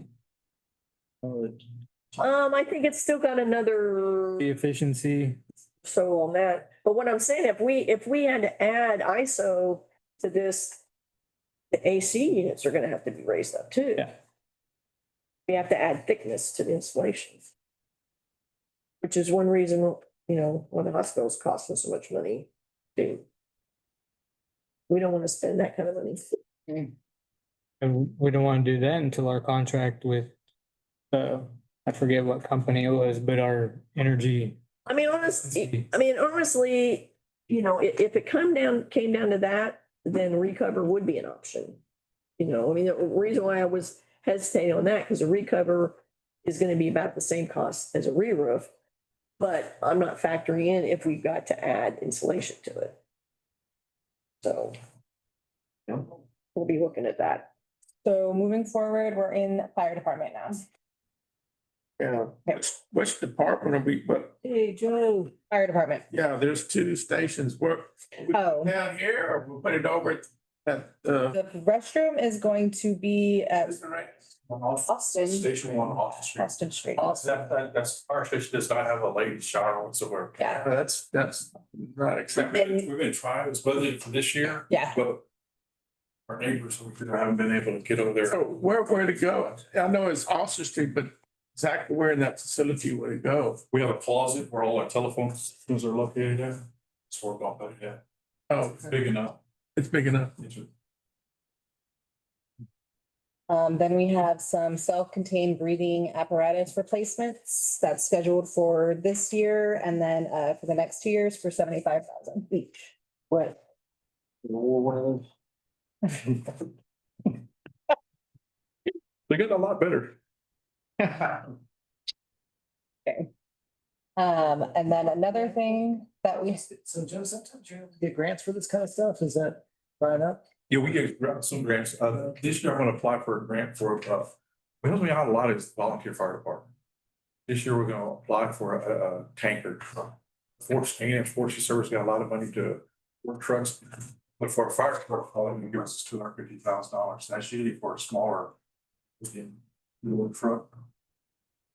All of us don't fit in a two-wheeler, truck. There's 3 at each station. So. Big truck. But he was asking for, are there any grants for this, for the self-contained breathing apparatus? So it's not. Yeah, I didn't think so. Scheduled for this fiscal year as well, it's in the budget for 100,000 is to replace the roof over on 35 at State. Did you get a price? Did somebody give you a budget price? Yes, we got a budget price on all my items. I got to. And then They're gonna remove that metal roof and put a new metal roof on there. Is that what you're? Yes, sir. With insulation on it. And just like it is now, It's the same color and everything. And insane. it's insulated now, right? Yes. Yeah. Okay. And this one was put in 1986. 1987, 38, it'll be 38 years old. 38. Is it leaking? It started leaking. The bill on August 6th. A long time. Is that? Hey, take that date down. Those steel, I'm stressed. They're They're steel made of steel. just, They're standing seam. They don't do aluminum, do they? Yeah, balloon. Gavel. what steel? Really, They make it. gotta make pronunciation of everything difficult, don't you? the next would be the engine apparatus fire truck. This is scheduled for 2027. So I am talking to government capital right now. Yeah. Because, I mean, I know we discussed this prior. It's what, a year or more than a year to build? 40 months. Yeah, so we would have to figure out what we're gonna do now. So I have talked to government capital and actually that's price is a little bit lower. I think it's 271 now. We would just need to That would be. started on that. Yes, that's for payments for pretty much 5 years. Have we paid the other one off yet? Yes, Paid off. yeah. If we That's- trade it in, It's one. Be 20 years old. And county, it's be 25 years old. Trucks, they don't even know, ratings can't get rid of it. so you just keep it and keep paying on it Well- forever Oh, no, it's paid off. Yeah, it's been No, paid off for a couple of years now. and maintenance and everything else. Do you get use out of these old trucks? They're just, I mean, I figured they just sit by. They're good trade items. So But the one, right now is a reserve truck for us. but he's talking about the one we just paid off. That's a first line truck. Yeah. That's. We have another 15 years on that one, right? Yeah. We have another 15 years on that one. In your new truck. Maybe. Just paid off. Depends on, Years. depends on who's driving it. So the last finance director said you want to replace them every 7 years. So you can have, basically like an enterprise deal, where so you have money, Every year. And equity. yeah, equity to trade in. We hold our trucks for 20 years, you don't get nothing for 20 years. It's to depreciate its value. Gotta be, you could donate it to We donate to them. We do donate. So it's Health Enhanced Program. And I had one department from the Valley reached out to me and said, hey, we'll take your old truck. Didn't we send something to Olivia one time? We sent one to Tivoli before, and we sent one to Mac Beach. Oh, okay. Did we send something for comfort? Point Comfort, our rescue truck. Yeah. Should we set up a 10-year cycle then, or That's what we're going. that's what we're doing? That's what we're going. So every 10. But so we're setting this up to where our first payment wouldn't be till 2027? Here soon, probably probably September's meeting is my plan to get some documents together for the capital lease part. But they're the way that they're setting up the lease is that we would get the money for the lease, get the prepayment discount for the truck. That way we can get on the list and get it all built, but our payment wouldn't start until 2027, 1 year after. So that way, at least we can start the process. we won't have to pay for it. So I just need to know those documents together, so that's coming soon. So there's that little vehicle that's on Highway 35, that's obviously a fire department vehicle. Look, is it amphibious? It's I don't know, it's big all-terrain vehicle. The Humvee, Oh, is that what it Yeah. is? that's Is it one, having doors on or something? yes, one of the volunteers just got, we had to redo it and everything. Put a fire pump on it and everything, volunteers did. So what can it be used for? I'm just curious. Grass fires. Okay, Oh, yeah, I saw it the other day. Because we had we had a brush truck, through the enterprise, Mhm. but it's just didn't come like it's supposed to. It had regular street tires. it'll bog down and Yes, Were you able to get it off lease then, or? yeah, that's what we're gonna have. Yes, this year with the lease. Volunteers, when I got that through a grant. oh, okay. Yeah, I saw them use the other day out on 1090. With an F-450, that brush truck. Yeah, I think the one that, well, no, it replaced, yes. Hey, Joe, I was gonna ask you, so say this truck lives its life, you get a new one, that old truck now, can you trade it for a ladder truck so we get the insurance requirement, check that box? On the old truck, this one right here, we're gonna get right now. If we keep it for 7 years, 8 years, we get some money back for it, if we can save it for a ladder truck. But right now, we have Formosa has a ladder truck and Fort Connor, volunteer fire departments picked up a ladder truck. I know, but the insurance, whatever agency said that don't count. No, if that's, they're too far away, but have a ladder truck that we could use to get, to store a ladder truck where it's at, I was gonna be, I would have to get rid of another truck then, right now, Well, you are, you were gonna donate one anyway, and get one back. so then your base would be full, you're saying? Yes, So we'd have to build a building for it. yes. Or an awning, you don't need to use it, you just need to check the box, right? And the city bought a ladder truck for, before fire department, 75,000 while 10 years ago, when they did it. Didn't we sell it right away? They sold it for 75,000. Once we got our rating. I mean, yeah, everybody in this whole city, their escrow accounts went up a little bit, because we didn't have that ladder truck and the capacity for the water, right? All these insurance- Capacity for water's solved. Okay, good. That's what we heard. They don't use the iOS. Yeah. They don't. What? So. If we just No, got that's the one that was telling me, he's an insurance man. a ladder trailer hooks up to the fire truck and into the trailer that has all the ladder attachments. Everybody's using one of them OAV trucks or one of them other as a bucket, but it has to have a surround fire pump on it and hold water on. It has to have that. Nobody was telling me. We did, we got a new ISO rating last year, Oh, we did it last year? Okay. and it didn't go up, down, I forget what We got, which, because we didn't have ladder truck, we didn't have enough storage for a while. Now the storage is corrected. yeah. But we don't have a ladder truck. I guess the question is, do the insurance companies actually use that ISO rating? Does it matter? That's the question, because we've heard. A lot of them they don't, but when I did That's what we talk to them, both ways. Oh, and they said they do. So and then again, even if they do, I mean, in reality, how much is that equate? Compared to Is the- it That's saving. Because it's gonna go up anyway. 10% increase? Is it 3% increase? Is it 60% increase? Yeah. 15% of the 100% of the actual increase. Because it's gonna go up every year. Right. You get your ladder truck, you can park it right in there, right? Okay. not beginning. Okay, so Phil, walk me through this. We're gonna get rid of the, so Not that anything will fit in there, will they? No, he said no. we're gonna get rid of it at 7 years. So in 2 more years, we're gonna have payments on 2 trucks. Well, so next year, well, in 2027, hopefully we get something from the county to replace their truck, Oh, okay. because we still have their truck still. So it'd be like, we'll be sitting with pretty much, after we get that truck in 2027, I'll come back and hitch off for another truck to replace one of the city's trucks again. So we will have a truck here like every 8 years here. Okay. City. County will in the rotation. So Justin's idea about parking a ladder truck here. What about any fire truck? Would any fire truck fit in that? Yeah, no more now, they're a lot longer now. A lot longer. A lot longer, yeah. Yes, I figured that. We have we store, our trailers in there, our hazmat trailer in there right now.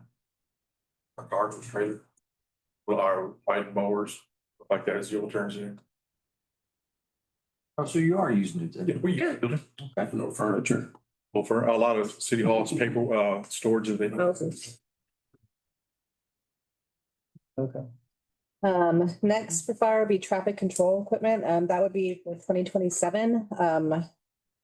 But that's, I think we're anticipating some possible help from other, because of maybe the traffic that might be coming in due to. So that does, that's all the traffic signals, that's 13 signals, 13 traffic, like we have 12 in city limits here, we have one and also covered. That includes that one also too. So that does, it puts PDs, fire departments on their equipment in the vehicles. So when we pull it to a traffic light, it turns green on that. Does EMS already have that capability? No, we haven't got with SO yet and SO yet. Get on board with this yet. Yeah. Right, we're thinking of, we want to, whatever it's not, and they gave me their numbers and everything, whatever it's not. So I'm getting a quote how much it's gonna cost. That their piece of equipment, and we're gonna divide the installation of the equipment here in town with them also too. We're not gonna take all the brunt of the whole cost. But I like to get ours done where it's safe, because hopefully in 2027, we do have a big expansion with Exxon, and they come in here and once it does their expansion still. So That's expandable, those lights get added, we can just. yes, we just get added more. And that's also that'd be the warranty on the work on it and everything. So we get service twice a year on all our vehicles. How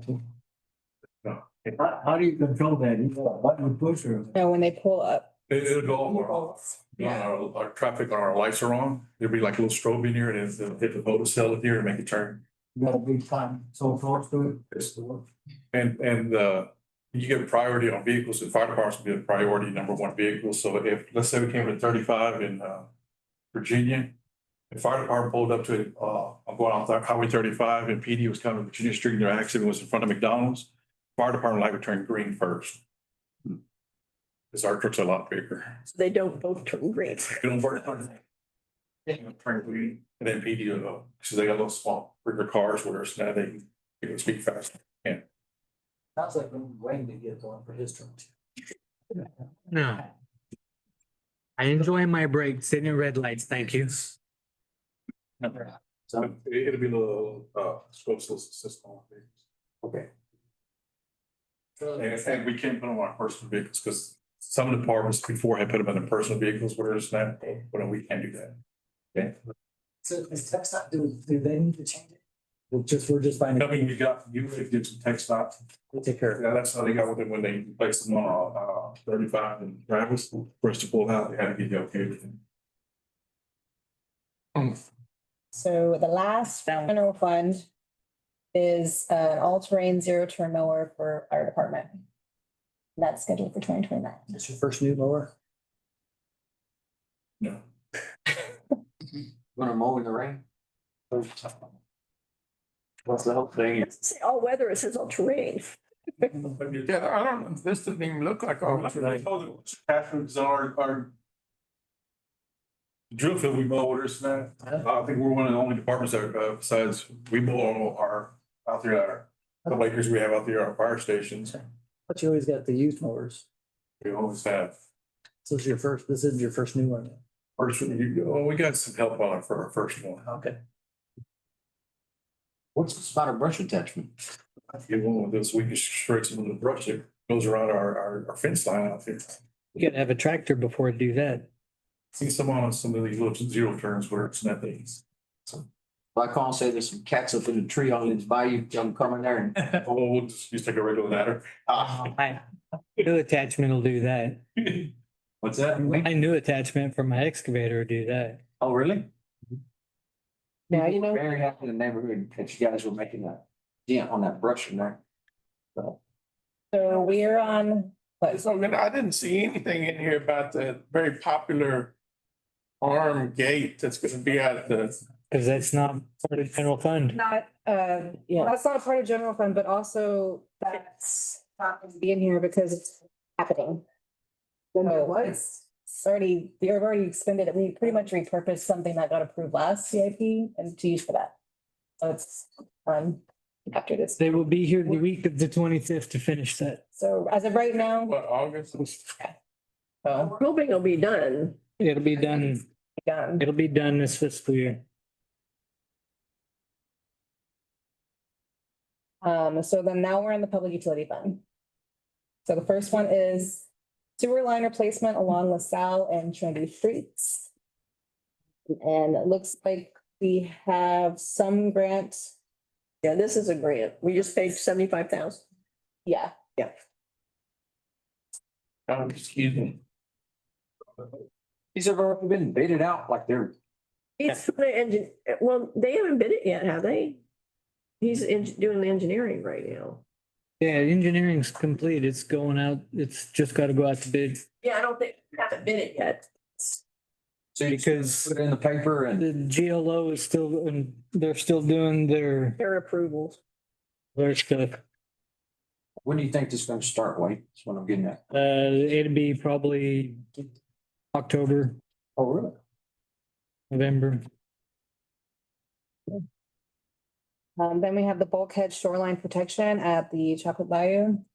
That is scheduled for this coming fiscal year as well for 150,000. You want to explain to him what that is? and if you go where you see where it's at the end of Marshall Road.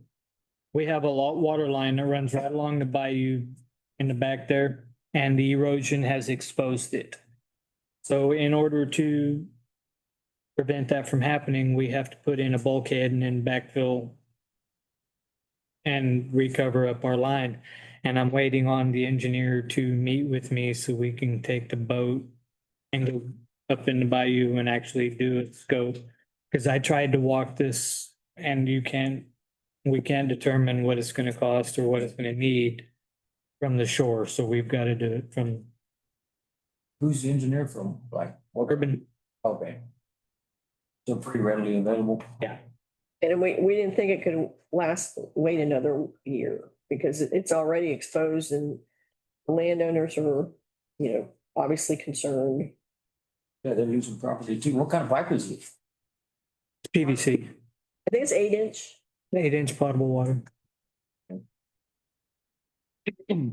Another thing scheduled for this coming fiscal year is to 12-inch link between the water towers. This is gonna be phased out between 2 years.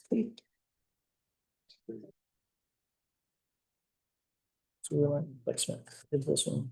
Oh, we're still good? Remember, this is the project, I mean, we actually bid it, 3 years ago or whenever it was, and at the time was too much money, we didn't have the money, but it's getting the point that Hindsight we being, need it. what it was, we should have done it. Because even the water plant's having a hard time getting water to my village tower. Thought we put those two high pressure pumps in.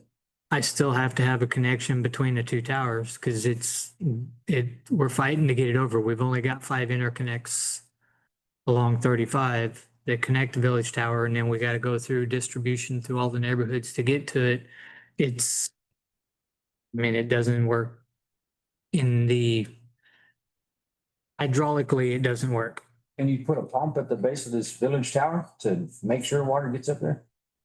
If we could spend this money on a ground storage tank and pumps there at Village Tower, but that still wouldn't solve our main issue. Our main issue right now is when I fill up my ground storage tank at George Street, I lose pressure on the George Street side of town because Village can't feed back close to us to maintain that pressure. That's what happened the other day. So, I mean, he's able to do it manually by choking it down some, not open it all the way. Engineering some. According to their model, it was not supposed to happen this way.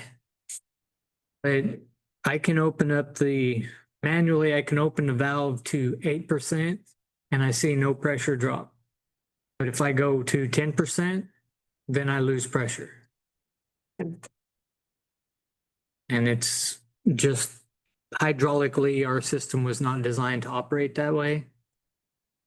I think, and Matt's, he ran or he's running the report to, Working on running to see what we could do to alleviate this issue, but through the hydraulic modeling that we've already done, it showed that we needed to have a connection between the two towers so that we can, It's residence time though, wasn't it? I mean, initially it was a residence time issue, right? but Because it wasn't being utilized enough.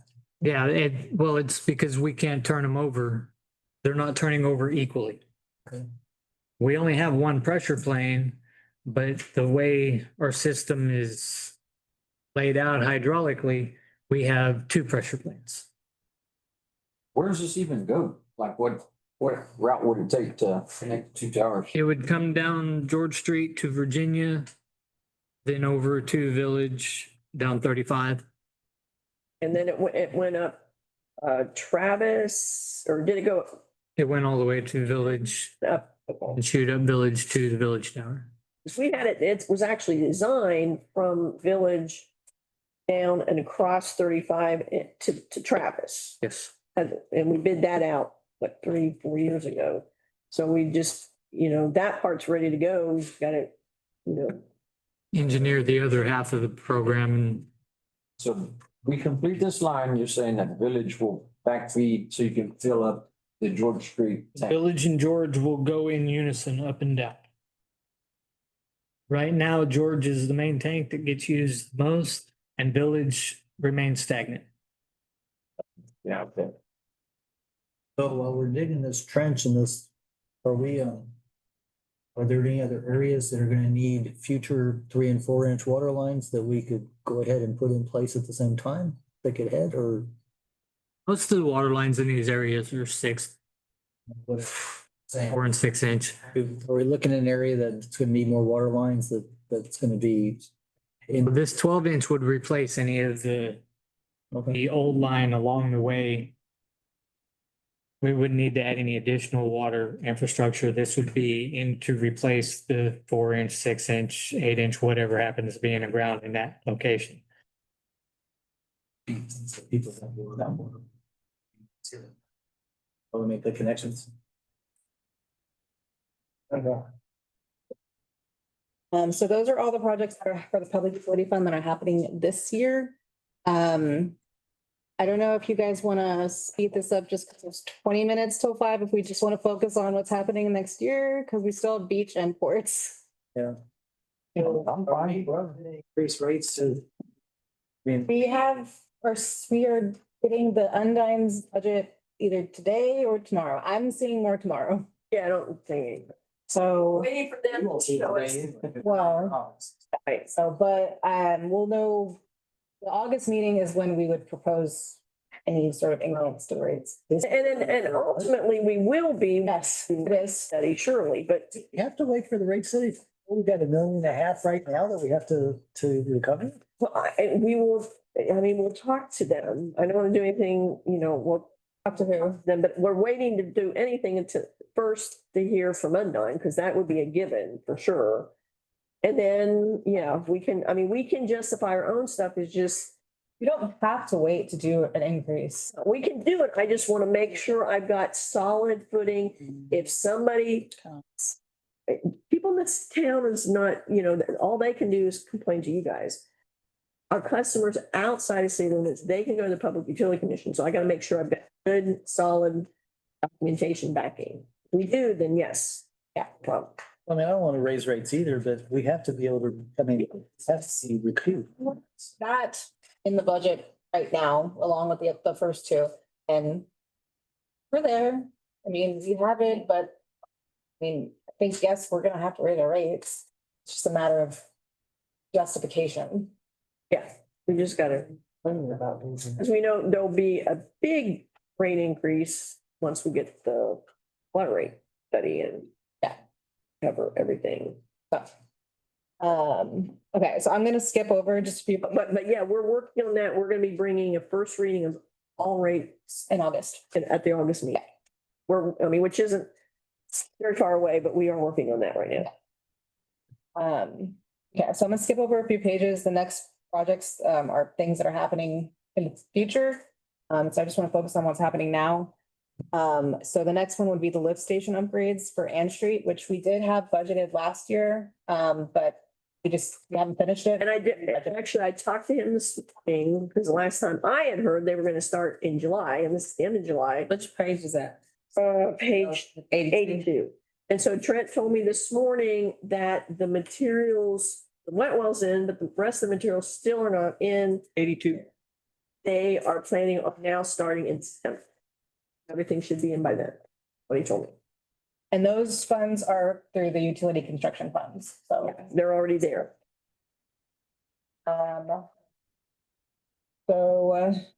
Skip over, we have some lift station upgrades that we're not proposing, or those are planned out for the next couple of years. But the next project would be Lynn's Bayou's, the expansion. Which those are for, that would be those Texas Water Development Board loan.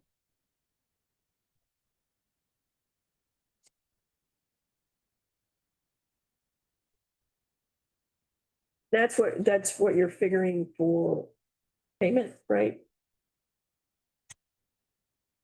No, the payment would be interest. Dusty got back with me on the payment for the Texas Water Development Board. It would be interest only payment in August of 2026. And we have those for being stated for just public utility funds paying for it. Wait. So the Lynn's Bayou wastewater treatment expansion, Yeah, 1.2 million. I mean, that's not the expansion. But that would be the engineering. We're doing. I think this may be what's. Oh, I'm sorry, yeah. So this bonds and loans is the bonds, the 2024 bonds that we're using. We're already using them right now for the engineering. But Sorry. okay, so this is just the engineering portion of it. Okay, which that makes sense, yeah. Yes. My bad. Because the construction itself has to come from the Water Development Board loan. And I'll just make sure to notate that. Yeah. Because remember, we're paying for the engineering with 2024 bonds. So in the description of the plant itself here, there's a typo. It's 5,319 gallons per minute, not million gallons per day. Million gallons. Or gallons per minute. Gallons. And it's 5,319, not 5.319. Have 5,319 gallons per minute is 7.5 or 7.66 million gallons per day. The 200 feet flow is what? I'm sorry. 5,319 gallons per minute.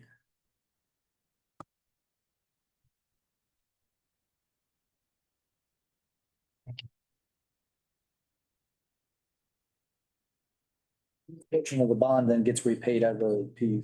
it's eligible for. Mhm. We did, we made that motion where it's eligible for. Okay. We make that decision at whatever time, but it is eligible for. So now we're on the beach fund. yes. Sure. So this is in the next year's budget for 2026, and it's a raised crosswalk and sidewalk to the restroom from the splash pad for $30,000. It's concrete. Little structure you build, paint. Be just like the raised crosswalk at Bayfront. Oh, okay. Just like a little table. Does it have flashing pedestrian signs? Is that part of We've it? got something out there right now. And we've got a speed Speed limit, limit. flashing speed limit sign. I can put pedestrian signs there. I hadn't really planned on it because there's gonna be a speed table on either side of it. Oh, we're just basically providing a safe way for kids can go from the splash pad to the restroom on a designated path. All right. Then we have slated for this year, 25,000 for 3 new cabanas at the splash pads. 3 more or to replace the ones that are there? 3 new. Three additional. There's what, two there now? Yeah, there's 2 there. We're at this, lighthouse, At Lighthouse Beach, yeah. the splash pad. Yeah, No, The canopy shelters. it's at the splash pad. There's 2 at the splash pad, one on either side of the playscape. Right now. So what, are these replacements or are they new? No, Oh, okay. yeah, people, I mean, right now, people bringing theirs from home, but they would like to have more. Right now, you gotta get there early and they complain. And somebody's parking on the grass, by the little walkway there. Can you put a couple more poles in there, Wayne? You know what I'm talking about? Pulling up on the grass. Well, we may need extended parking. Like, to the, down and to the left of the blue tent, there was a car pulled all the way up in there the other day. I mean, across from the walkway? Right by the splash. Yeah, by the splash pad. The splash. Yes, and not that far down, but still, But up here? yes. Well, there is foliage right here. I'll need some more, or they got lost or something, I don't know. They were inside my, Right there in the grass. how far in were they? Put your pin on there, right there. Now go back and down a little bit. There's foliage Down. right here. Yeah, but they were driving around on the, Left side of the splash pad, It came off the concrete. not that far down in there, but. The wheels. right there. Yeah, about right there. They were in the grass Yeah, area? in the grass. Past the poles, what I'm saying. It Okay, must have come around. it's posted on the rules and there's signs posted throughout the parks that no vehicles are allowed beyond the bollards. Some. I get it. Some Let people. Jen know to keep an eye out for that. Yeah. With that being. Sure they're reading that sign as they're going in. Behind the bollards in a part of the park where they're not allowed, then I'll call Colin and we'll have them towed out of there. Spread out that much? Yeah. We have Yeah, make it impossible for them to. we have to be able to get our equipment in there to mow. Oh, Mhm. okay. Yeah, man, okay. so those triangle shade things, you're saying they're. No, not, Not we're those. talking about the little, the 10x10 shade structure. Well, those triangle shade things, we don't have them up now. Yeah, because that one, Waiting on Craftsman to get another one down here. yeah, when they sent us a new one and it wasn't right. It was loose or something. Oh, okay. And so they're. So we're Redo it. in the mid, time of, Yeah, but these are for the 10x10 little picnic yeah, I got you. table cover things. I'm gonna skip the next one and go to the one right after, which is the shoreline protection project for Kepra. That is a grant. The beach fund would only contribute 158,000. And again, that's if we get it. Yes. We did apply for that. And that's through the engineering and the permitting. Then another subsequent grant would be to actually do the construction. Cody, what's the blue line for on that picture? The blue line would be where theoretically where the beach might extend to. Oh, really? The what? Even this, the next phase when we go construction, we're trying to get this project included in the coastal resiliency master plan. And if we are successful, then for construction, our match dollars should be eligible to be used GOMESA funds, and then we wouldn't have match because it's not going to be a cheap project to do. It'll be, if we don't have any grant dollars to help us with the match, it may be many years before we can afford to actually do the project, but we're getting it designed, So ready to go. if you look at just the lay of how everything is. The original beach, when they designed it, run like this from here out to here. But now my beach is all the way out here. And it's washed away back up to here. This is a new idea of where the beach could be. And then Creating a little pocket. it would be protected. What the arms, what the arms made out of, what is that? Those are rock, rock, You just. breakwaters. Actual rock, not concrete busted. It'd be Yeah. rock breakwater, but then, you could still. We couldn't use this funding, but we could get Parks and Wildlife funding to then, have people walk on top of it like Yeah. you here wanted to. Okay. Ideally, what it would do is not so much, we want to save our beach, so I don't spend 200,000 a year in sand. But it'll stop the erosion of washing the sand around into my boat ramp. Yeah, that's a byproduct. So this money for this project is just for engineering?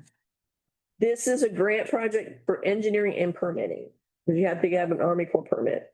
Yes, Not a grain of sand move, just correct. Yeah, and you can't move sand till you do all this other stuff ahead of time. Unfortunately. So now we're in the hot fund and there's just one project. It's the gateway sign and landscaping, which we had originally budgeted for last year, but it has not been. And we're still waiting on, we're still coordinating with TechStop on what they will and will not. We decide on what. We haven't made a final decision. Where we're at is we have this, as what the committee had liked. TechStop, if in fact this is what we want, One by the causeway. will you approve this? And so that's where we're at, trying to get from them what their parameters, what they will and will not approve. And then with that, then we can finalize a recommendation to the full council. I think there was a lot of people, most people in the committee like this, some like the color, some didn't. I think most did like the colors. I think, and the different icons and stuff, but I was thinking when I watched the video, these They were- icons, it's not why we're sure, but these icons would be great because this. is yes. what We are trying to achieve. And that's kind of what the committee was saying, whether they're individual or the whole panels, the different colors. But this, what's there is the general concept of what we came up with. And so we've got it dimensioned, located, trying to work with TechStop to see, will this work? Yeah. And we're getting closer. They did ask another Are we question. gonna do the palm trees? I know it's. I think that, Please, no. I don't know. I mean, it's up to what we wanted. I don't know. Hard to maintain. So But I know the landscape below is kind of what they were looking at. Yeah, like that. This is grant, grant funds or hotel motel funds? This would be hotel motel. So Unsourced grants. should be hotel motel. Okay, so if we can't justify a generator for a community center, how does this bring, how does this bring heads in? This is what it's for. This is tourism. This is wayfinding. This is celebrating, you don't put a sign up for your local residents. You're putting it up for people that come visit. and with the logos, the colorful logos, I got the first 2 orders of pole banners in, which is the flip flop and the fish for the bayfront and Commerce Street.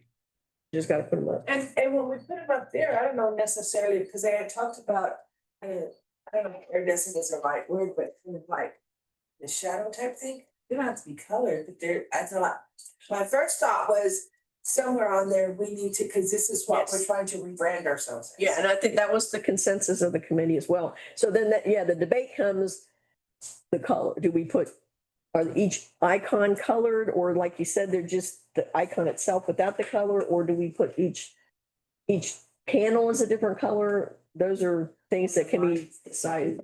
As they shine on the. Oh. What's that thing in the middle? It is kind of a futuristic, like lighthouse. It kind of resembles. It has a light at the top that would shine at night. I think this whole thing lights up at night, if I remember right. It's not an Egyptian. It's like the. But again, and again, this is not set in stone by any means. No, general concept. I think That was the way light. I watched the video. Yeah. Didn't we say we we're gonna have something as you come off the causeway too? entering. this is That's the not it. first one, but the idea was the one coming off the causeway would be a truncated version, like maybe just this much. Because we don't have that much room, No, but you might be able to do a half, something, a mini version of it somehow.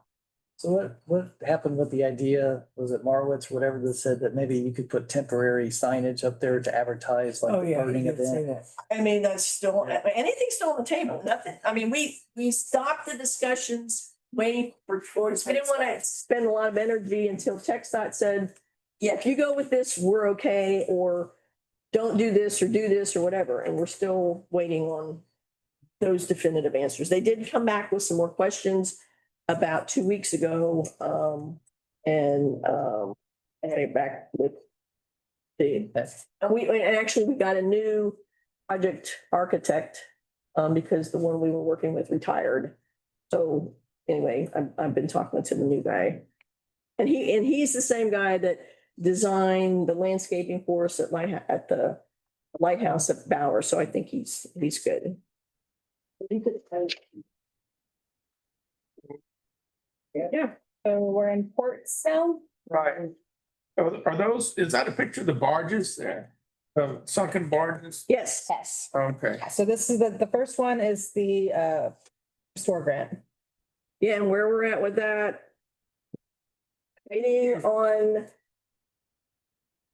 We're waiting on, we've got to reapply to the Army Corps of Engineers. Because it's complicated, but Army Corps was wanting some information. Or had questions, and TCQ was saying we didn't have to do that, we didn't have to answer questions, and they would take care of it. Back and forth, and didn't get taken care of, so Army Corps pulled the permit and said we got to reapply, which isn't a huge deal, but from what I understand, we've got some of the information we were waiting from TCQ. I think we finally got it, but now our consultant's daughter sadly passed away. She is out of pocket for a while. So I'm trying to look and see if I can pick up where she left off, if I can go ahead and get the additional information and submit to the Corps. But the fortunate thing is once we get it submitted to the Corps, it's not a huge lead time. Once we get it submitted and they accept it, then it's like 45 days. It's not like a year or anything. It's just getting to that point. And that's what we've been trying to do for 3 years. Can we get a letter of support from the Port Authority? I don't think that will help, but yes, this is, So I don't think they have any, I don't think TCQ cares. so the consultant they have no depth, they don't have another person they can put on this, For? the consultant? No, it's just an individual. Okay. Yeah, I mean, we're not paying her a whole lot of money to do this. She's retired from, I don't know if you know Kim Griffith. I mean, she's retired from GLO. Anyway, I mean, she's been doing everything she can do. It's been between TCQ and the Army Corps in lack of communication or no communication at all. Anyway, I believe we're very close. We do want to get this done before we obviously are doing the big breakwater project, or at least have it substantially done before they start on that. And I think we are finally closer on that. I think is that the next one? The next one is We just did that one. No, that's just for that's for the wood breakwater. I'm talking about the Living Shoreline project. That's in here. We're getting there. Yeah. I was really hoping we'd get rid of those barges. I've seen those things, I think that. Yeah, well, That's about let me just a word to the wise. GLO did come to the city of Port Lavaca back in, I think, 2015 or 16. And they offered to do it. And the powers that be at that time told them, no, thank you. We have this wonderful restore grant. So we don't need you. And so here we are, 5, 8, 9 years later, and we still don't have it done. So Lesson learned, and GLO said, don't come do it. Tell them yes, please. Yeah. What's that? I saw a barge with a backhoe on it or down there. They're repairing, rebuilding the wood breakwater that protects nautical landings. That was another project that took forever because that's a Parks and Wildlife grant that we got in 2018. We're finally now being able to do it. To do it, yeah. I'm gonna skip the next project and I'm gonna go to improvement of Smith Harbor. That's scheduled for 2026. And there will be some grant funds, port funds and general fund. The general fund and the ports is for the parking lot. Yeah, this is that Matagorda Bay Mitigation Trust grant that we did get. We did get the permit. Actually, we are bidding at right now the portion at the south end, the little fishing dock and bulkhead down by Torquay. That area we're bidding right now. And Urban should have the parking lot and the shared use path and the green infrastructure ready for a final review in a couple weeks. That parking lot, is that permeable? Was that the permit? Yeah, that's part of that. And once once he has that ready, then we'll get with, we're gonna share that with the folks at Cooling Coast, Texas, to see if they've got any more suggestions before we finalize it and bid it out. But originally he was gonna bid it as one project, but then as he got into it and talking to contractors, he realized that the contractors that will be able to do bulkheading in the boat docks are not the same contractors who are gonna do the road, the parking lot. And there was arguments or disagreement on who would be the general and who would be the sub. And so he said, forget it. He just split it into two separate projects, which I think in the long run will be better. Do you have an idea of when the actual work's gonna kick off? Well, we are bidding the dock work right now. And so that I think we'll be bringing to council again in September, because I think it's going to bid to where we'll take it to Port Commission in August and council in September, I think, unless I'm a month off, but I think that's right. And then the rest of it, hopefully, will probably be no more than 2 months off of that. So we should be hopefully bidding it before the end of the year. Yeah, so they should be working on it. It should be done. It should be done in, I mean, I would hope by March or April. for sure by summer next year. Yeah. Okay, so then the next one is the public access boardwalk at Smith Harbor, which is grant funds and port funds as well. Yeah, this is the one we made application to for a GLO CMP grant. So if we get that, then we'd have but this one, hang on, which one? Public access. See, the public access boardwalk, there is no match. Oh, the match seems to be I changed. think she must, the application that we made for the CMP. Yeah, it says 100% here at the top, No so match to it, changed. if we get it. So that means that the 300,000 from the port fund wouldn't. Yes. Correct. We get the entire 500. When it says future bait stand, I mean. Well, this particular project is just the boardwalk. Right? Now, if you look at the next one on the next page, all heading along the north side of Smith Road, There we go. and actually that should be Smith Harbor. Harbor, yeah. So this is what we permitted, was continuing that bulkhead all the way across with the idea, we've been talking to relocating to east end there with some bulkhead around it. And he would be located behind in a new building. And then where he's at, we could have additional finger piers for boat slips. So that's, basically what we're waiting on is once we get the bids in and we confirm the cost of this bulkhead and confirm that we do have enough money. If we think it's only going to cost, I think we thought, what, 200,000 to keep and complete the bulkheading that we do have permitted. And we'll get with poor boy and negotiate and work that out with him as far as timing and relocating, because he's gonna have to pick up and move. But the long-term plan was to try to get him to the far end here. And then ultimately have a pavement that would go in and create a cul-de-sac basically by where he's at the end, and people can Right. drive in, get their bait or whatever, and they turn around and then they go back out. Oh, you say you're gonna pave that? Well, eventually it would be, yeah, I would think eventually we'd want to pave it.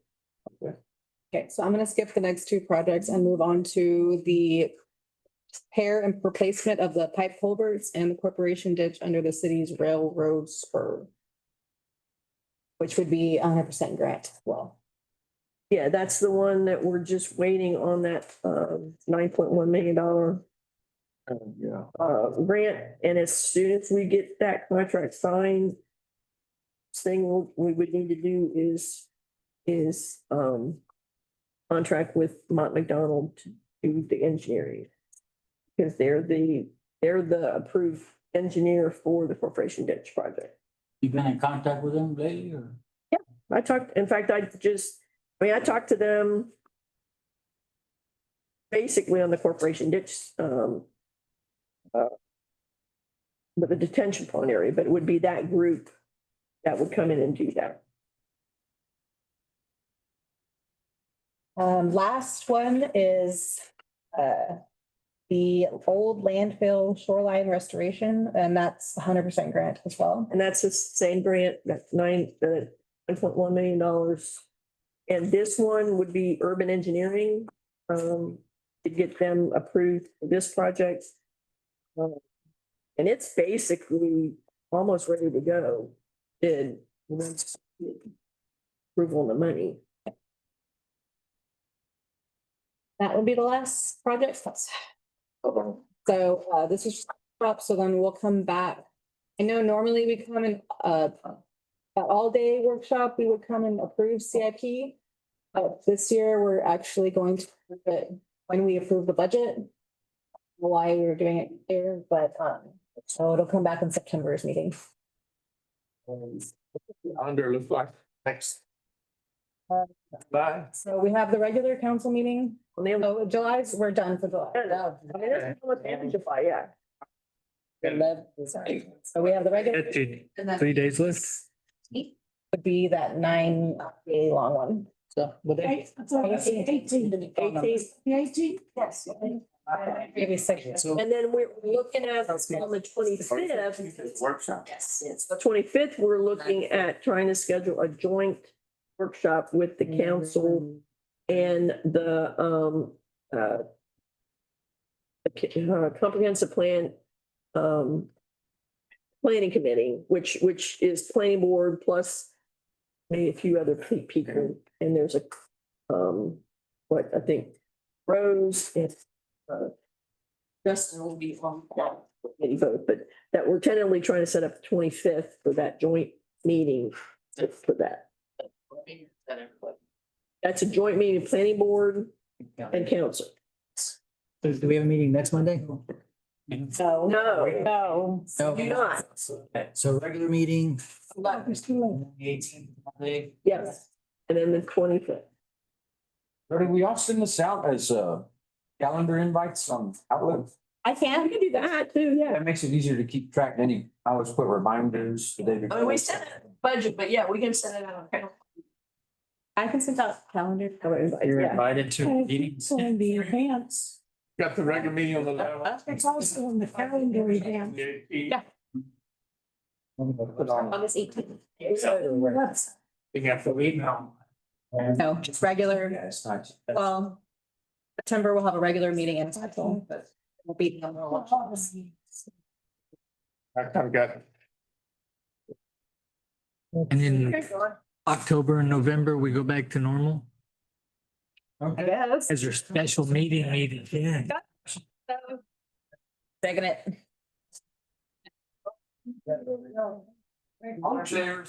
Right.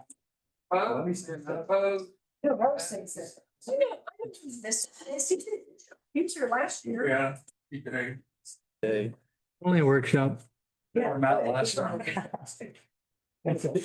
He was here last year, that's why he knew he didn't want to come back. So I just know because when he first wrote, his, I sent it to me and it was all messed up and I had to rewrite half of it because, yeah, if you're not if you don't really know what's being said, it's hard to follow sometimes.